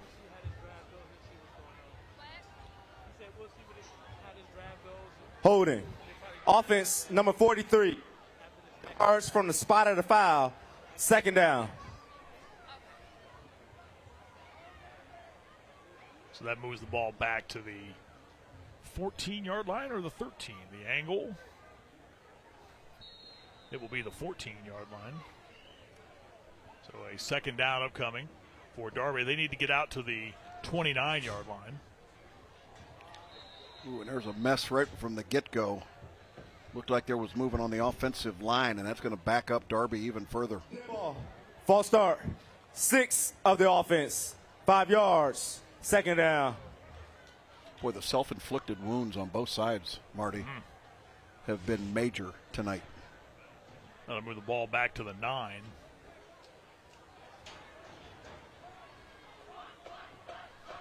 Crowd enjoying the game tonight. Pretty good crowd here from both sides, supporting high school football in Central Ohio. What a great night to be out, too. I was just going to say, we won the weather lottery tonight. Week 8. Absolutely. They'll put a man in motion, and Keene to throw, and the pass is dropped. Huffman was open near side, heard footsteps. There were a couple of guys charging fast. J.J. Jaw was on the way, and the pass falls incomplete. No, not his fault, but Sage Keene still not having completed a pass tonight. And they've done nothing but go backwards. They had a ball 1st and 10 at the 19-yard line, and now the ball is set at the 3. Also there was Lucas Jackson. Last year in the game against Olentangy, Sage Keene completed just 1 pass, but it went for 57 yards and a touchdown. 3rd and 26 now. And they'll toss to the near side. Trying to come to the edge was Cornegay, and he is thrown out of bounds right around the line of scrimmage. Good pursuit that time. Andy Erda, 6 foot, 210-pound senior defensive end, was leading the charge. So it's now 4th down. One of the offensive linemen a little slow getting up, but he's making his way to the sideline. It's number 50, the center, Aiden Bucci. There'll be a punt formation here. Sammy Uhlenhake will be the return for Olentangy, standing at the Darby 40. Now moves ahead a couple of steps to the 35 to await the Sage Keene punt, standing just about a half yard ahead of the end line in the end zone. Good snap. Gets off the kick, and this will be Uhlenhake backpedaling. Not a bad kick out to the 45-yard line, a 42-yard punt. Uhlenhake is knocked down right at the 40 after making the kick. A very short return. And Jackson Huffman in on the stop. We hold at 7-0. Olentangy on top of Hilliard Darby. 3rd quarter on Toyota Friday Night Rivals.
Thanks to Kroger Great Lakes Distribution Center, tonight's game is streaming live on the ABC6 YouTube channel, the ABC6 News app, and Jeff Logan on the CWColumbus.com. Everywhere. Everywhere, that's right. You want to watch us? It's easy to do, and we're glad you're doing so tonight. Olentangy with the football. First and 10 at the Darby 41-yard line. Here's Andrew Wilbur trying to scoot to the edge. Everything very slow developing, and Wilbur just able to get to the corner. He'll pick up a half dozen to the 35-yard line. Yeah, really good jump cut by that young man, Andrew Wilbur. Nothing inside at the tackle, and he just bounced it outside. Yeah, Jeff, his knee went down to 36. We'll call it a gain of 5 instead of 6. Second down and 5. He's a 6 foot, 180-pound junior, Andrew Wilbur. Jalicki, play fake, pump fake, looks, sets, off the back foot, heaves it long down the middle of the field. Now for Ulenhagen, the ball's intercepted in the end zone, taken away by Darby. That's Marsalis Bell coming out to the near side with the football to the 10-yard line, and then gets double-teamed, triple-teamed, quadruple-teamed, and finally dropped on the return. Jalicki trying to throw the ball into the end zone, his second pick of the season, and another mistake by Olentangy gives the football back to Hilliard Darby. Watch Marsalis Bell win the jump ball here. Well, good fake there by his shoulders, and he looked like he had a receiver open, but they were playing center field. Look how deep the safety was. There was no chance in the world that ball was going to be connected. You cannot throw the ball into triple coverage, and this one was thrown up for grabs. Look at the defense down there, just able to make the play. And, Jeff, that's their first interception of the season defensively. Oh, that's amazing. Good for them. So they get the ball back, and the ball out to the 12-yard line. Keene keeps the football, and from the 12 is brought down, picks up a couple of yards, out to the 14-yard line, so to bring up a second down, an 8 call. I get the feeling right now as this game continues to kind of play itself out. If you're John Santagata right now, you're just kind of waiting for some sort of play to pop to get that momentum that you need. I think right now they understand they don't have the offensive wherewithal to kind of stay with Olentangy. So the game is, I think, kind of gone. If there was a script to it, I think they kind of like where they're at right now, but they need to get something to burst here. Well, they need field position, number one. They got to have some big play to give them better field position, because Santagata talked about the fact that they're going to go for 3-4 yards a pop. And if they can do that successfully, just like there on that down, bring up a 3rd and 4, but you've got to convert those plays, though, Marty, to be able to be successful. That was Colin Cornegay, the ball carrier. He too slow a little getting up, and a flag on the play. Yes, sir.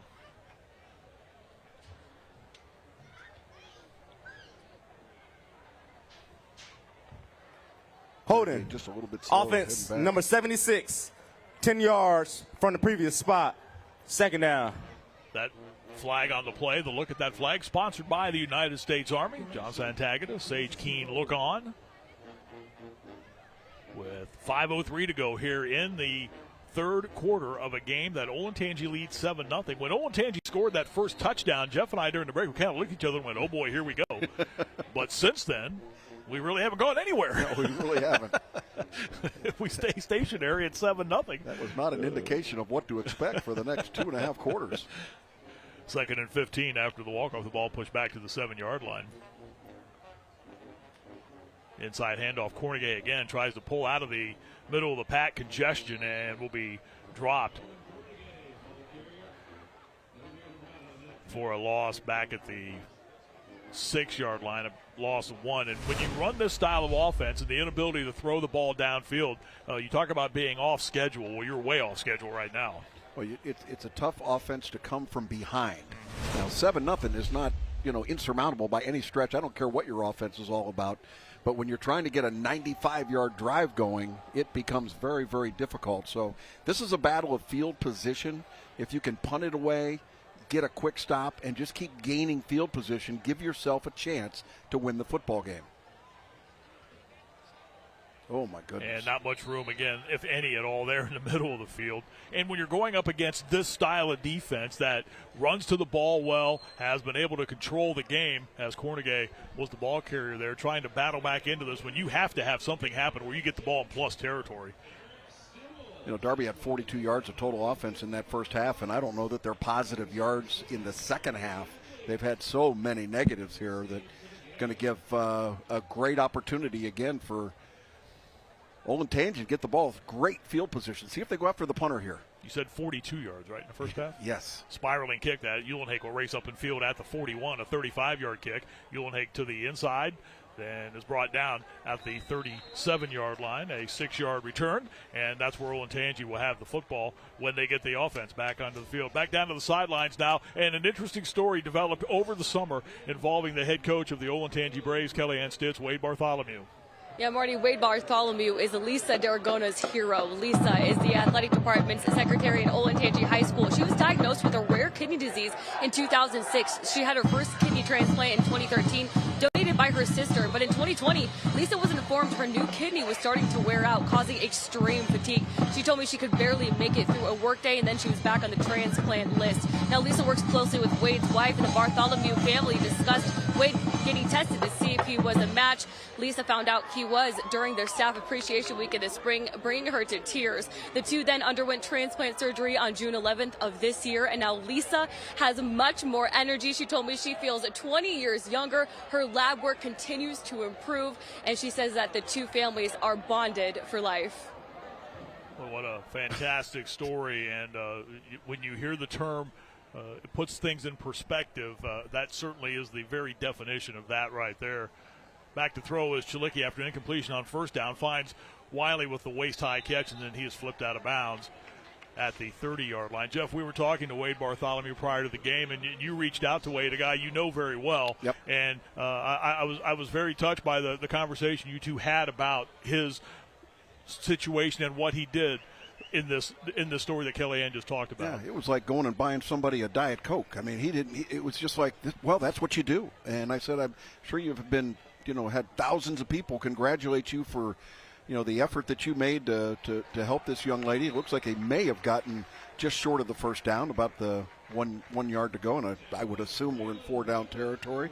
But, he just said, it just added like, this was what I do. Mm-hmm. This is what it's all about. And that's why he coaches young men in football. They certainly don't do it for the money at this level. He does it to improve the lives of the young men that he is a part of, and what a great job of being an example to these young men. 4th down and 1 after Chilicki spun for a yard. They hand the football off, and I tell you, I don't know. That was Gebhardt, the ball carrier. If he got it, he didn't get it by much. Needed to get to the 28, and Gebhardt got to the 27. They went with the power back right there, if you will, and he did get the first down and pick up the 2. And it was interesting, too, as you watch Gebhardt just barely get the football and then just barely get the first down. The way Wade Bartholomew talked about his recovery, what did he say? He lost 30-some-odd pounds. He's slowly making his way back to where he can slowly start working out and whatnot. But here's Gebhardt again trying to get the offense jump-started here on a 1st down and 10 call. Again, that first down sponsored by our friends at Buckeye State Bank. And it forced him to really have to concentrate on his diet. Right. He has to be very careful in terms of the things that he does eat as he begins to rebuild his strength and that sort of thing. But again, down 30 pounds and able to get back to working again. This is just a terrific story in Central Ohio. For high school football and for just life in general, I think. And as Kellyanne said, the families are forever bonded after that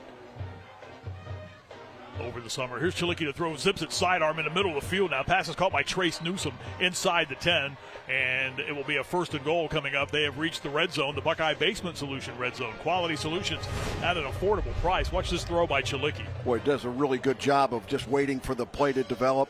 He slings it out there. Looked like a slider coming from the pitcher. He'll throw again, far side. Pass is caught, weaving his way towards the goal line and getting into the end zone for the touchdown from 7 yards out.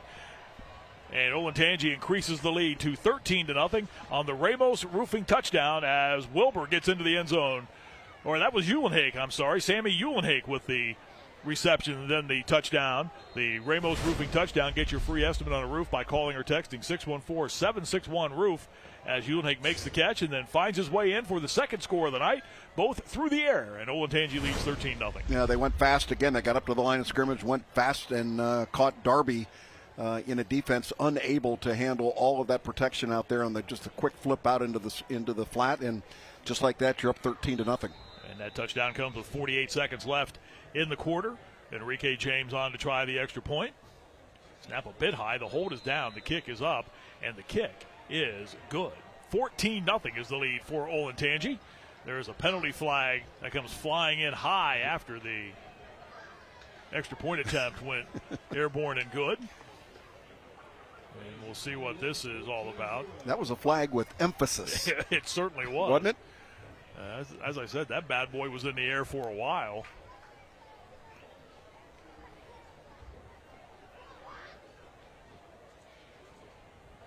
Little conversation going on there by the officials. You mentioned Keith Johnson, Jesse Hines, Jason Johnson, William Dorsey, Eric Wright, and James Sisler out there. I think we've had this crew before. Doing a nice job. We wait for this one to be disseminated. This flag on the play, sponsored by the U.S. Army. Dead ball. Unsportsmanlike conduct. Number 99 of the 15-yard penalty. So the penalty on Hilliard Darby, that was B.J. Weaver who was hit with the unsportsmanlike conduct penalty. You'll get a chance to get caught up with what is happening with your favorite high school football team. Join Kellyanne Stitz tonight for FNR Scores on Fox 28. It's sponsored by Columbus Day Community College and After College Football on Fox 28. There's a Big Ten game tonight. Northwestern and Maryland are going after one another. So the kick after the penalty will be from Darby territory. The scoring summary tonight brought to you by Alcohol, Drug, and Mental Health Board of Franklin County. 7 plays, 38 yards, 2 minutes, 24 seconds. And Olentangy now leads 14-0. For the record, I heard the get-in price for the Northwestern Maryland game was on the secondary market, $3. Oh, okay. How about that? That's what they get for playing on Friday night against high school football. Well, they're just passing the savings on to you. That's all they're doing. Goodness, can you imagine? College football should not be played on Friday nights. An onside kick that will be knocked up into the air far side, and one of the hands team up front, if you will, for Hilliard Darby was able to recover that high bounding football. That was to the far side. That was Coverstone who came away with it. I love the play call. I think that's a terrific call. You got a 15-yard penalty. There's another flag on the play here. I don't know that there was any offsides or anything. I think Andrew Wilbur was in touch it before it went 10 yards. Yeah, Andrew Wilbur. A kind of an inadvertent touch. If you watch the replay right there, the ball just kind of came over to him, and he really had no chance to do anything else but almost go into defensive mode. So ball has to go 10 yards without being touched by the kicking team. Illegal touching. Kicking team. It'll be a 5-yard penalty from the spot. First down, Hilliard Darby. So that gives Darby a little extra real estate to work with. All right, you got a break here. You know, that 15-yard penalty for unsportsmanlike conduct would put him in an uncomfortable position from a field position standpoint. But now you get to start this drive from the 41-yard line. This lines up exactly what Hilliard Darby would want. They just need to go out there and execute 3 to 4 yards a try. Under a minute to go in this third quarter, 45 seconds. And a procedure call upcoming here. Or check it. The defense jumped that time. Dead ball.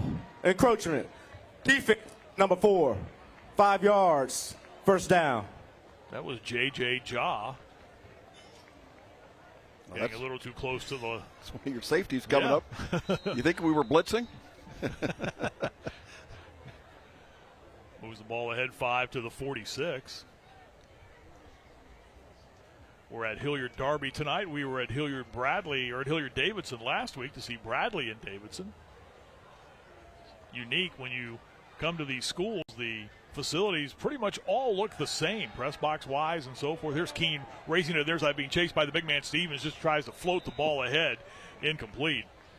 Well, Stevens showed some pretty good feet right there as he was right with the quarterback Keene to the near side, and Keene just simply got rid of the football. Boy, and it doesn't look like that big guy Daniel Stevens should be able to move that well, but that's one of the reasons why he is sought after by lots of colleges right now, because that nose guard position is quite unique. First of all, you got to be a space eater, and if you're in there at 6 foot, 288 pounds, I don't think I need to explain to you that is a space eater. And the ability to him move laterally is the thing that's impressive. So we'll keep an eye on 97 the rest of the way. receiving a lot of interest from Mid-American Conference schools, Toledo and Miami at the top of that list. Here's a dangerous toss, and J.J. Jaws right there to make sure the play goes absolutely nowhere, as that toss went to Nick Coverstone, but J.J. Jaw had shot the gap that time, and the play will lose back to the 44-yard line. I'm trying to look at this and see if this might have been the first completed pass of the game. See here, see if he flips it forward. What do you think, Marty? Lateral? I thought it was just an option toss. I could be wrong on that. It may very well be the case. There was, as I said, a lot of congestion around where all that happened. I'm trying to find a completion out there for the young man. Trying to do the best you can there to help him out. That's the end of the quarter. Yes, it is. We are through 3 periods of play tonight in our Toyota Friday Night Rivals week number 8 matchup. It's 6-1 Olentangy. They are on top of Hilliard Darby 14-0 as we head to quarter number 4.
Fans were looking for a small pink purse.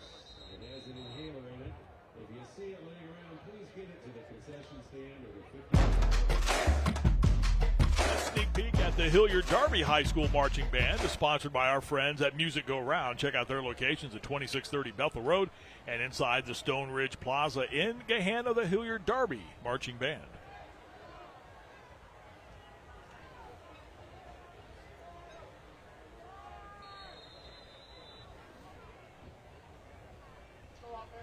We welcome you back to Darby High School in Hilliard, along with the Ohio State Hall of Famer Jeff Logan. Kellyanne Stitz is on the sideline. Dean Marini and our great crew in the truck. And our statistician Jason Van Hoos. I'm Marty Bannister. 14-0 Olentangy on top of Hilliard Darby as we start quarter number 4 here tonight in our Toyota Friday Night Rivals. Sage Keene in the pocket and goes down to Daniel Stevens. Once again, with speed and strength, gets to the quarterback in an absolute hurry. Boy, just a bulldog up there. So hard to keep him out of your backfield. And, you know, the pressure just coming from the outside as well. And you saw Lucas Jackson, the linebacker, coming up from the right side. But look at the pressure right up the middle. Being double teamed up front, but still able to split those two and make it happen, and brings up another 4th down. -4 on that drive. Play puts the ball back at the 36-yard line. And here's Keene, almost got that punt blocked. Good rush that time. Ball will bounce. And it might have hit one of the upbacks of Hilliard Darby, and they cover it at the 36-yard line, perhaps to the 35. And again, it is 14-0. We can get you ready for Saturday game day with the perfect play. That's the Buckeye Fever podcast. It's the only way to feed your unquenchable thirst, Jeff Logan, for the Scarlet and Gray, bringing you the X's and O's, stories from the sidelines you've never heard before. It is indeed the best damn podcast in the land, the Buckeye Fever podcast. Stream now on the ABC6 YouTube channel or wherever you get your podcast. Is Kellyanne on that too? What, should I assume that's Kellyanne's show? Oh, I would have to think so. I would think. Here's Chilicki to throw far side and has a receiver with the leaping grab to that far side. That was Trace Newsome. There is a flag down at the 41-yard line. Well, kind of a lead option pass, and looks like they may have an ineligible downfield. You know, if that ball is thrown behind the line of scrimmage, it's okay. You can have lineman downfield. Ineligible receiver downfield. Number 73 of the offense. 5 yards. Still first down. That was the center, Grady Hawk. Yeah, they're just having execution issues all night long. It just seems like they're just out of sync.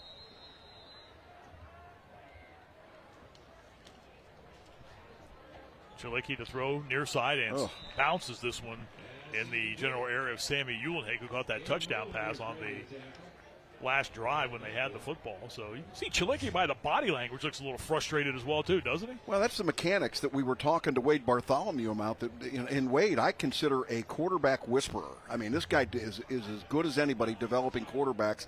I watched him down at Bloom Carroll just develop some guys that were unbelievable, and he really needs to continue to work with Luke Chilicki on his footwork mostly. In the pocket, Chilicki to throw, and has Uhlenhake across the 40-yard line, and there he goes, 30, 25, 20, 15, 10, and he will scoot into the end zone, touchdown, 68 yards on the pitch and catch, the Ramos Roofing touchdown. Get your free estimate on a roof by calling or texting 614-761-ROOF. Second touchdown reception of the night for Sammy Uhlenhake. Well, a deep post over the middle, good protection, and I think Chilicki said, Logan, quit criticizing me. watch me step into this throw, and that's exactly what he did. He put this one on target and on time to Uhlenhake. Perfectly thrown ball. And again, his footwork there was absolutely perfect. It's the consistency that you really need to become a great quarterback. Uhlenhake, who came into the game with 11 catches and no touchdown receptions, has a pair of scoring passes tonight. The extra point attempt by James is up, and the extra point attempt is good. 10:49 to go in the game. Olentangy starting to separate. They lead Hilliard Darby 21-0. This is Toyota Friday Night Rivals. Get out there and get away. Get to a game. Get out for a night out in a new Toyota. Toyota has more all-wheel drive choices than anyone else, like this all-wheel drive RAV4 Hybrid. When it comes to SUVs, more people count on RAV4 year after year after year. Now get 4.99 APR financing on a new RAV4 or lease a gas-powered RAV4 LE for $339 a month, plus 2 years no-cost maintenance. Get out there and have some fun in a new Toyota. Let's go places. 21-0 is the Olentangy lead. They have tacked on 2 scores here in the second half, and they are headed towards their 7th victory in 8 starts this season after dropping their season opener to their district rival Olentangy Liberty. 2 plays, 53 yards. The scoring summary brought to you by Alcohol, Drug, and Mental Health Board of Franklin County. Here's the kick fielded by Darby. And coming out is Coverstone, and almost had the cover knocked off there as he got across the 20-yard line. Another big hit applied there by that Olentangy defense. That's Lucas Jackson right there leading the way. Watch Jackson here come up and make the hit on Coverstone. Yeah, you don't expect to see some of those starting guys on the special teams, but look at the execution of a fundamentally perfect tackle. You know, Lucas Jackson has 2 defensive scores this year already, a scoop and score and a interception return for a touchdown. He's a player, Jeff, that Wade Bartholomew said earlier in the week. I was asking him, obviously you've got Daniel Stevens, you've got C.J. Santa, whom we really haven't talked much about tonight, that inside linebacker spot. Caden Gebhardt, J.J. Jaw with the football is Keen out across the 30, 35-yard line, and his shoulder down across the 40. Coming up was Crosby Meyer, the corner, to make the stop, but it is a first down gain from the 24 out to the 41 and pick up a 17. Lucas Jackson is a player that Wade Bartholomew said, he's our unsung hero. He's a tremendous kid, a leader in the locker room. Everybody likes the young man. And when you have a team full of Division I caliber athletes, not that Jackson won't get to that point in his career, but at the same time, sometimes a guy like that can get lost in the shuffle, but he doesn't. He certainly does not. He stands out. Handoff inside, and this is Cornegay, the ball carrier. Line of scrimmage, the 41, and he gets out to the 44, pickup of 3. We might have an injured player down. That was Cornegay who got taken down hard at the end of the play. He is seated on the field right now. 10:18 to go in the game. Olentangy on top of Hilliard Darby, 21-0.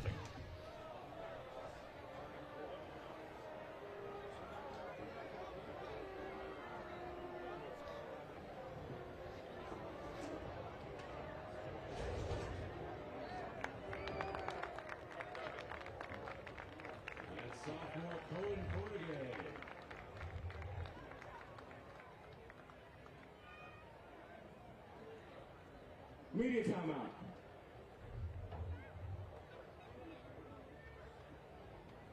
No matter if you are waking up in Hilliard, Lewis Center, or anywhere else in Central Ohio, the only way to wake up is with Good Day Columbus on ABC 6 and Fox 28. Join Kurt, Jessica, Katie, and Buck and discover why Good Day Columbus on ABC 6 and Fox 28 is Central Ohio's #1 morning show.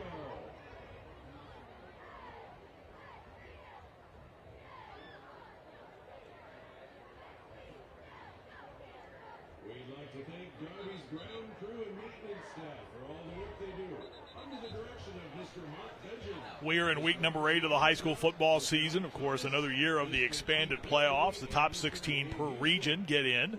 And Hilliard Darby right now finds themselves in their 17-team region. They are 17th right now.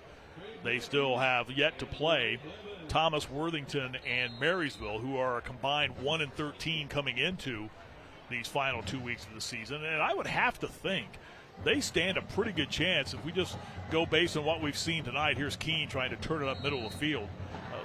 Obviously, they have some talent on offense running the football. The style could be a problem, and they take on a couple of teams that I think they match up pretty well with in these final 2 weeks of the season. Yeah, no question about it. A lot that has to happen here in the last couple weeks to see who's going to get to host games, who's going to be in the playoffs, and you hope that every one of these teams, they need reps, they need opportunities to be able to go play. Right now, total offense for Darby throughout the game, 63 yards of total offense, 42 in the first half, and obviously not much here in the second half. You look at the schedule they've played up until this juncture. They have only played one team, two teams that have a losing record. Hand off in the middle of the field and some running room as the football is carried across the 45-yard line. That was Caden Molnar with the carry, and he gets into Olentangy territory for a first down. They opened with Anthony Wayne, which is currently unbeaten. Then they lost to Hilliard Bradley, who's at 2-5, and last week lost to Jerome, who's at 3-4 coming in. But in the middle of that was 6-1 Olentangy Orange, 5-2 Hilliard Davidson, 6-1 Grove City, 5-2 Olentangy Berlin. Makes it tough. Yeah, especially when you've got a young football team trying to plug a lot of holes with young players. There's a toss to the near side and trying to get to the edge across the 40-yard line. And a good carry right there as Jackson Huffman had the football. And that's the thing about the Ohio Capital Conference.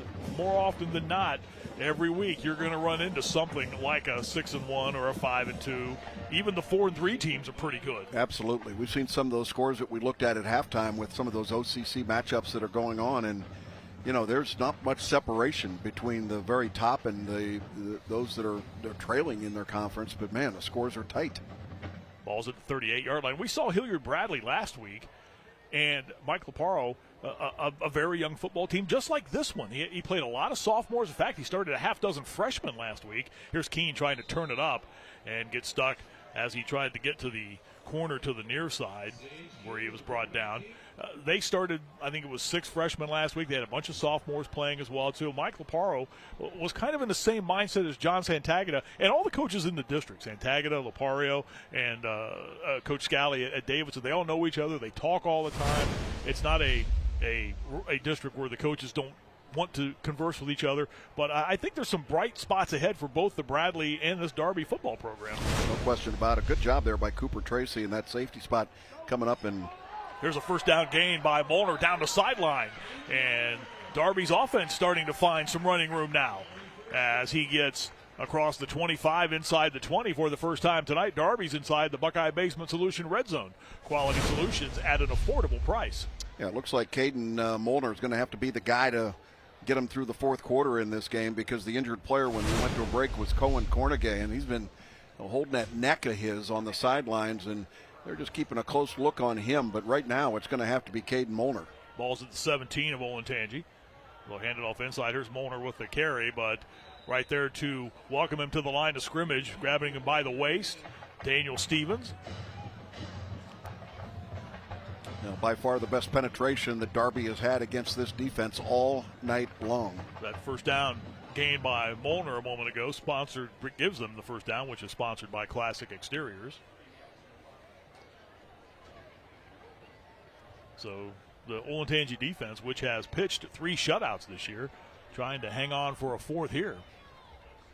Handoff goes to Molnar and is brought down as he worked to the left side. Lost his hat as well, too, so he'll have to come out for a play. Yeah, we'll have to see who the running back is. Looks like they're going to go and see if Cohen Cornegay can go into the game, and he will. C.J. Santa, the 6'5", 6'3", 215-pound junior linebacker in on the stop. Santa, a game changer, according to head coach Wade Bartholomew. Number one of those players who is getting a lot of looks from Division I schools on this Olentangy offense. It's kind of interesting how these things kind of flow sometimes, isn't it, Jeff? For years, you think Wade Bartholomew, you think offense. And last year with Ethan Grunkemeyer and all the things that they did with the football, and now it's defense leading the way. Well, you got to find your best way to win and be as competitive as you can. Toss to the near side now. A little hesitation now. Acceleration by Jackson Huffman. Gets him inside the 10 to the 9-yard line. It's still shy of the first down. Needed to get to the 8. Boy, the strength of Caden Gebhardt is just something special. You know, he goes in there and he's throwing guys around like they're toys. It's incredible. I mean, you know, he's 6'2", 194. He's got that body that could kind of fill out and be a 235 guy. Just a junior, and he will continue to get better.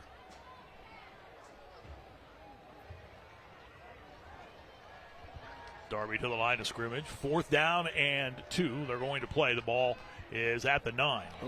And there's movement up front. And again, young football team, and this is the type of penalty Dead ball. 75 of the offense. 5 yards. 4th down. Only thing about that was a senior, though. That was Braxton Blankenship. Well, young in terms of just maybe reps and experience, that sort of thing, Marty. But here's a guy playing the right guard position that has had to be part of the double team all night long on Daniel Stevens. What's he trying to do there? Just get that little bit of an advantage there. Exactly. And flinched, and now we're going to get a timeout on the field. And it looks like Darby wants to talk this over. Prior to the game tonight, as part of our broadcast coverage, this timeout sponsored by Aware Recovery Care and Home Addiction Help is waiting for you at awarerecoverycare.com. I had a chance to visit with Kellyanne Stitz. We were on the air during the evening news, and Kellyanne and I talked about this Darby program and the success that it has had over the years. And Kellyanne, I think that's an interesting part of all this. I think you can sense that you've been behind the Darby bench throughout the night. As John Santagata told us, there's no quit in this football team. They kind of expect to win every night, don't they? Yeah, Marty, there's certainly no quit. Like I said earlier, too, that they decided that they're not going to quit. They're going to keep fighting, even on the sideline. They keep encouraging each other throughout the night. But also, I want to touch on a moment that Jeff was talking about with Gebhardt and his physicality. I talked to Coach Bartholomew about that, and he shared a story about how he busted his chin the other day, and he was a non-contact in practice, and the coaches had to physically take the helmet from him because if they didn't, he was going to get in practice and hit guys and tackle guys. I asked him who he models his game after. He pointed to Ohio State safety Lathan Ransom. He loves how he plays downhill. He's aggressive. And Gebhardt also told me he just focuses on getting 1% better every day. And that started in the weight room in the offseason, guys. He started lifting at 4:30 in the morning. That's dedication. Absolutely.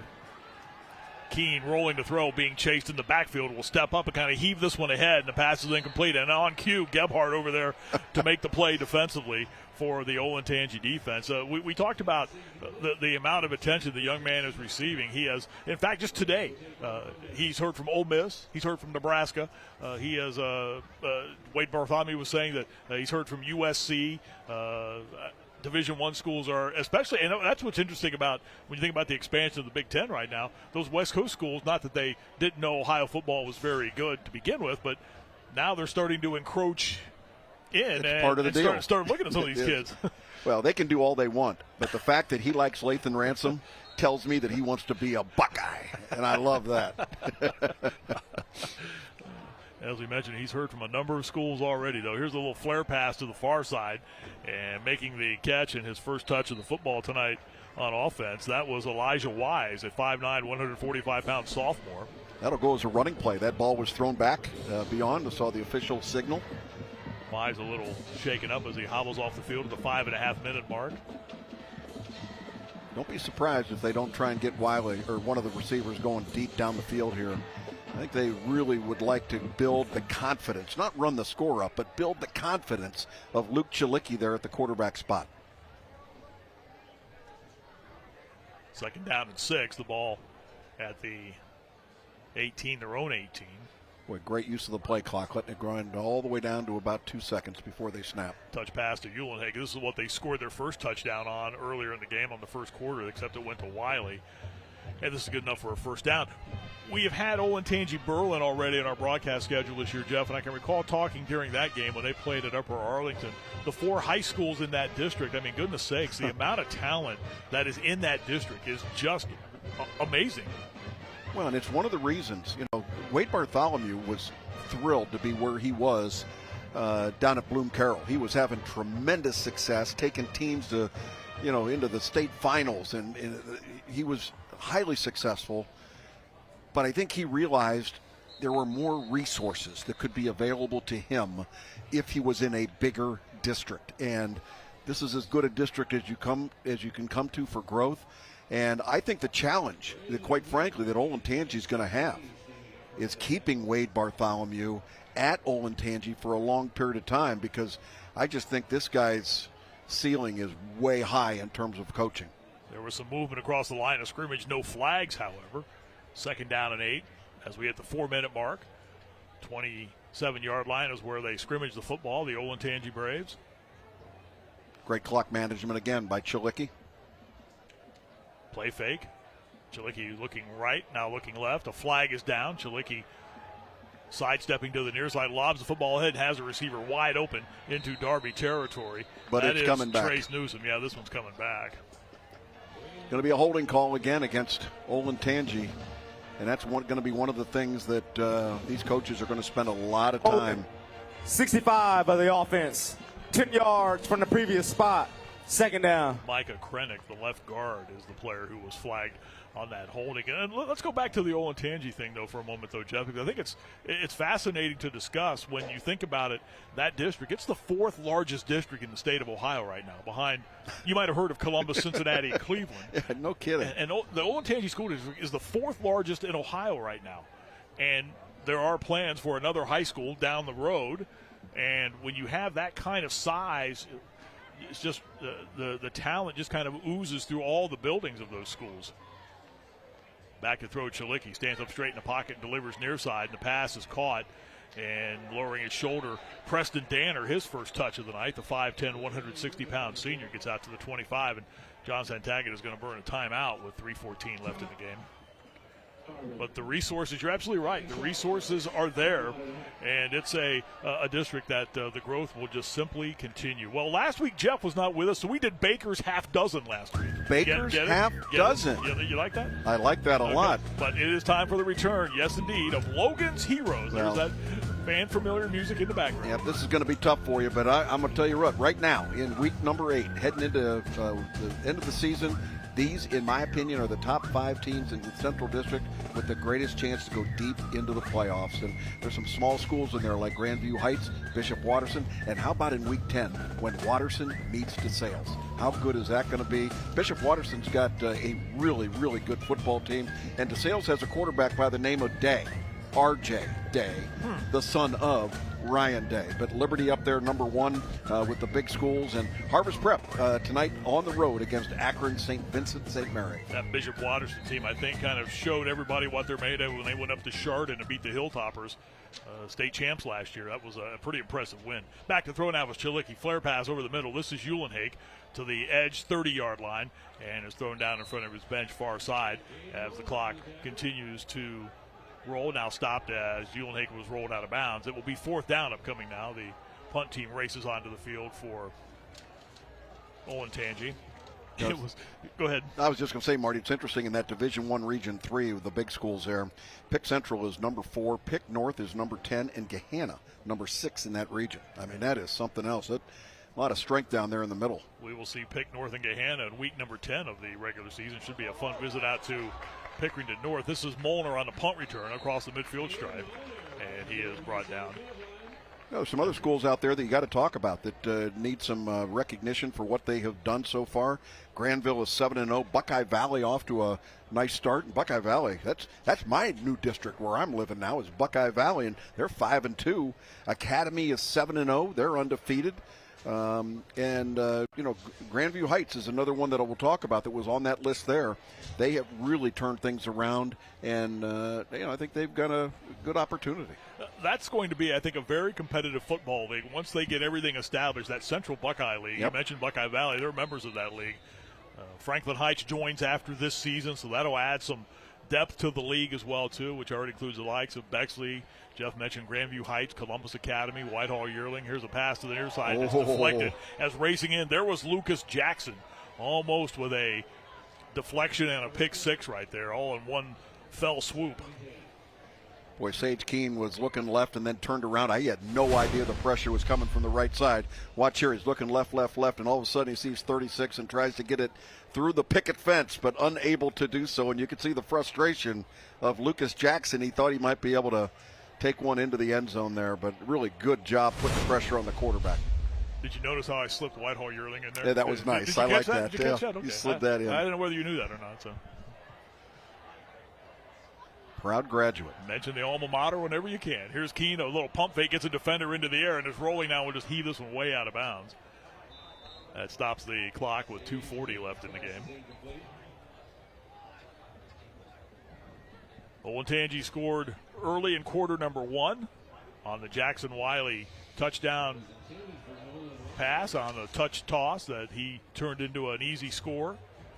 Game stayed 7-0 through late quarter number 3 when Olentangy tacked on a touchdown, then added another one in the fourth quarter, and this is where we stand right now at 21-0. If all things hold with 2:40 left, this will be the 4th shutout of the season for this Olentangy defense.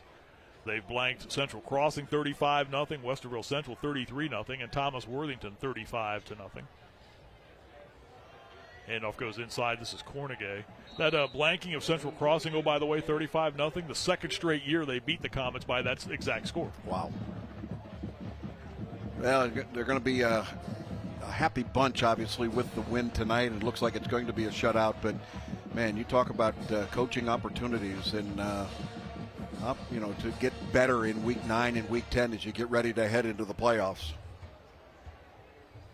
So it'll be really interesting to see as these two teams develop. I hope that a young team like Hilliard Darby can find a way to get into the playoffs, Marty, because they need the reps. I would agree with that. That's why we were talking about that a little bit earlier. Here's Keene rolling, being chased by a number of guys wearing white jerseys, still rolls, and we'll just flare this one ahead on 4th down and 9. So on downs, the ball will go back to Olentangy. Yeah, it looks like Sage Keene's going to end the night 0 for 9 throwing the football. And early on, they had a couple of opportunities where they had receivers open and a drop ball here or there. Weren't able to get the ball and get the momentum going a little bit, but a frustrating night for that young man. So the Olentangy offense will come back onto the field with 1:51 to go in the game. Chalicki stays on the field again, just more reps from that quarterback. Because remember, he broke his ankle last year in the JV season, week number 3, and his appearance against Olentangy Liberty in the first game of the season was the first time he had been on the football field since August of last year. So he had to get back into the football mindset, if you will, and shake off some of that rust that he accumulated from not playing last season.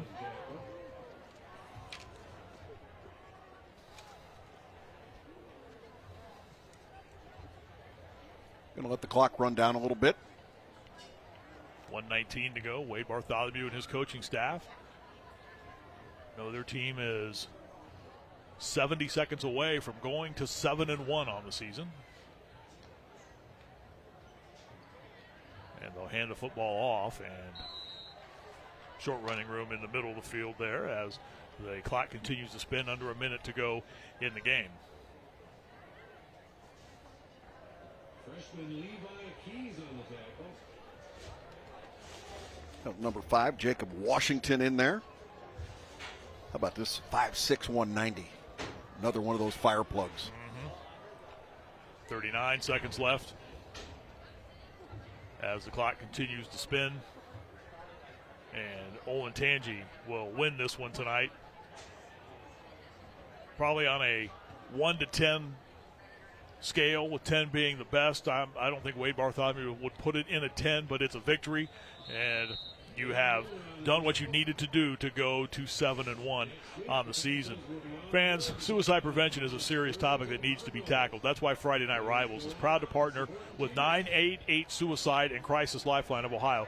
Call, text, or chat for free to get confidential mental health support anytime. And this one has come to an end tonight here at Darby High School in Hilliard. The Olentangy Braves win their 7th consecutive game, go to 7-1 on the season as they knock off Hilliard Darby by the final tonight of 21-0. With the defeat, Darby drops to 0-8, and Olentangy with the victory now at 7-1. And this is an Olentangy team that I think certainly coming into the game 12th in the region. Now at 7-1, they have an opportunity, I think, in what's left of the season for them to improve on that. And the goal now is to get a home game right now. Absolutely. If you're 12th right now in your region, you won't get much out of this one point-wise tonight. Yeah. This isn't going to get you any points that's going to move you up in the polls at all. But you have chances the next 2 weeks with Jerome and then the closeout with Berlin. Absolutely. I think that puts you in a good position, and I think that would be their goal, would be able to host at least round 1 games. 21-0. Olentangy wins it tonight over Hilliard Darby. Stay with us. We'll have more, including the presentation of the much-discussed, much-beloved orb when we come back on Friday Night Rivals. Returns. The older brother, who's been away from the family for over 1,000 days, is back. A little bolder, more sophisticated, stronger yet leaner. The all-new Land Cruiser resumes its place alongside the new, more dynamic Tacoma, the powerful Tundra, the legendary 4Runner, and the full-size adventuring Sequoia to reunite Toyota's 5 brothers. The family that plays together stays together. Toyota, let's go places. Olentangy wins it by the final of 21-0 over Hilliard Darby. The final game of the regular season last year, they were presented with the Orb after they knocked off Marysville in the last game of last season. They'll get another chance to add that to their trophy case. Kellyanne Stitz is amongst a very happy group of Olentangy Braves. Thanks, guys. Coach Bartholomew, congratulations on the win tonight. Your team had to battle back through some adversity.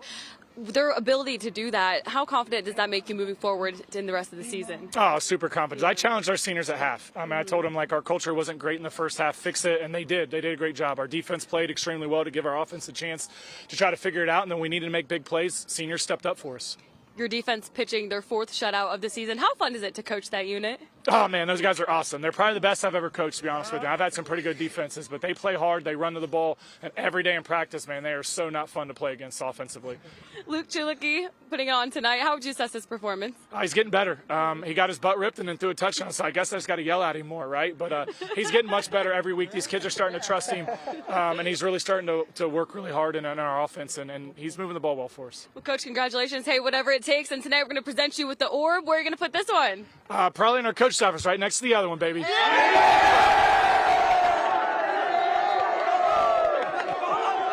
Sometimes it helps to just get after somebody and kind of light them up a little bit, doesn't it? How about the fact that Chulicki got ripped by the coach at the same time Logan was ripping him up here in the press box? So I guess it was accurate. Here you see the stats for the game, and you see total yards. The Panthers getting most of those in the last minute or two in this football game. 1 turnover each, but 232 yards of total offense for the Braves. Pretty much on target with where they would normally be, but not a great rushing night for them. And the 9 penalties, I'm sure something Wade Bartholomew and his staff are going to look at it. Gentlemen, we have to clean that up when we start playing. No doubt about it. We start playing in week number 11 of the season. And turnovers limited tonight, just 1 apiece. And Olentangy with the victory again by the final of 21-0. I think in the overall, just a gritty, grinded out performance tonight. Yeah. This isn't going to be a picture perfect game that you're going to build upon, but you'll take the win, you'll take the shutout, and the pride that coaching staff had in their defensive football team for finishing the job and getting the shutout was terrific. They go to 3-0 in the Cardinal division with the win. Again, go to 7-1 overall. Hilliard Darby falls to 0-8 on the season and 0-3 in the Cardinal division, and they will get ready for their matchup next week with winless Thomas Worthington, while the Olentangy Braves will head to Dublin Jerome. Again, our final tonight, 21-0. Olentangy knocks off Hilliard Darby. That's a wrap for this edition of Toyota's Friday Night Rivals, presented by Columbus State Community College. We're back with you next Friday night. We'll go into the Licking County League at 7 o'clock, where Licking Heights takes on Watkins Memorial in the Battle of Broad Street. On behalf of Jeff Logan, Kellyanne Stitz, our producer Dean Marini, and our outstanding crew, and our statistician Jason Van Hoos, I'm Marty Bannister, saying good night, everyone. Once again, the final score, Olentangy 21, Hilliard Darby 0. This is Friday Night Rivals.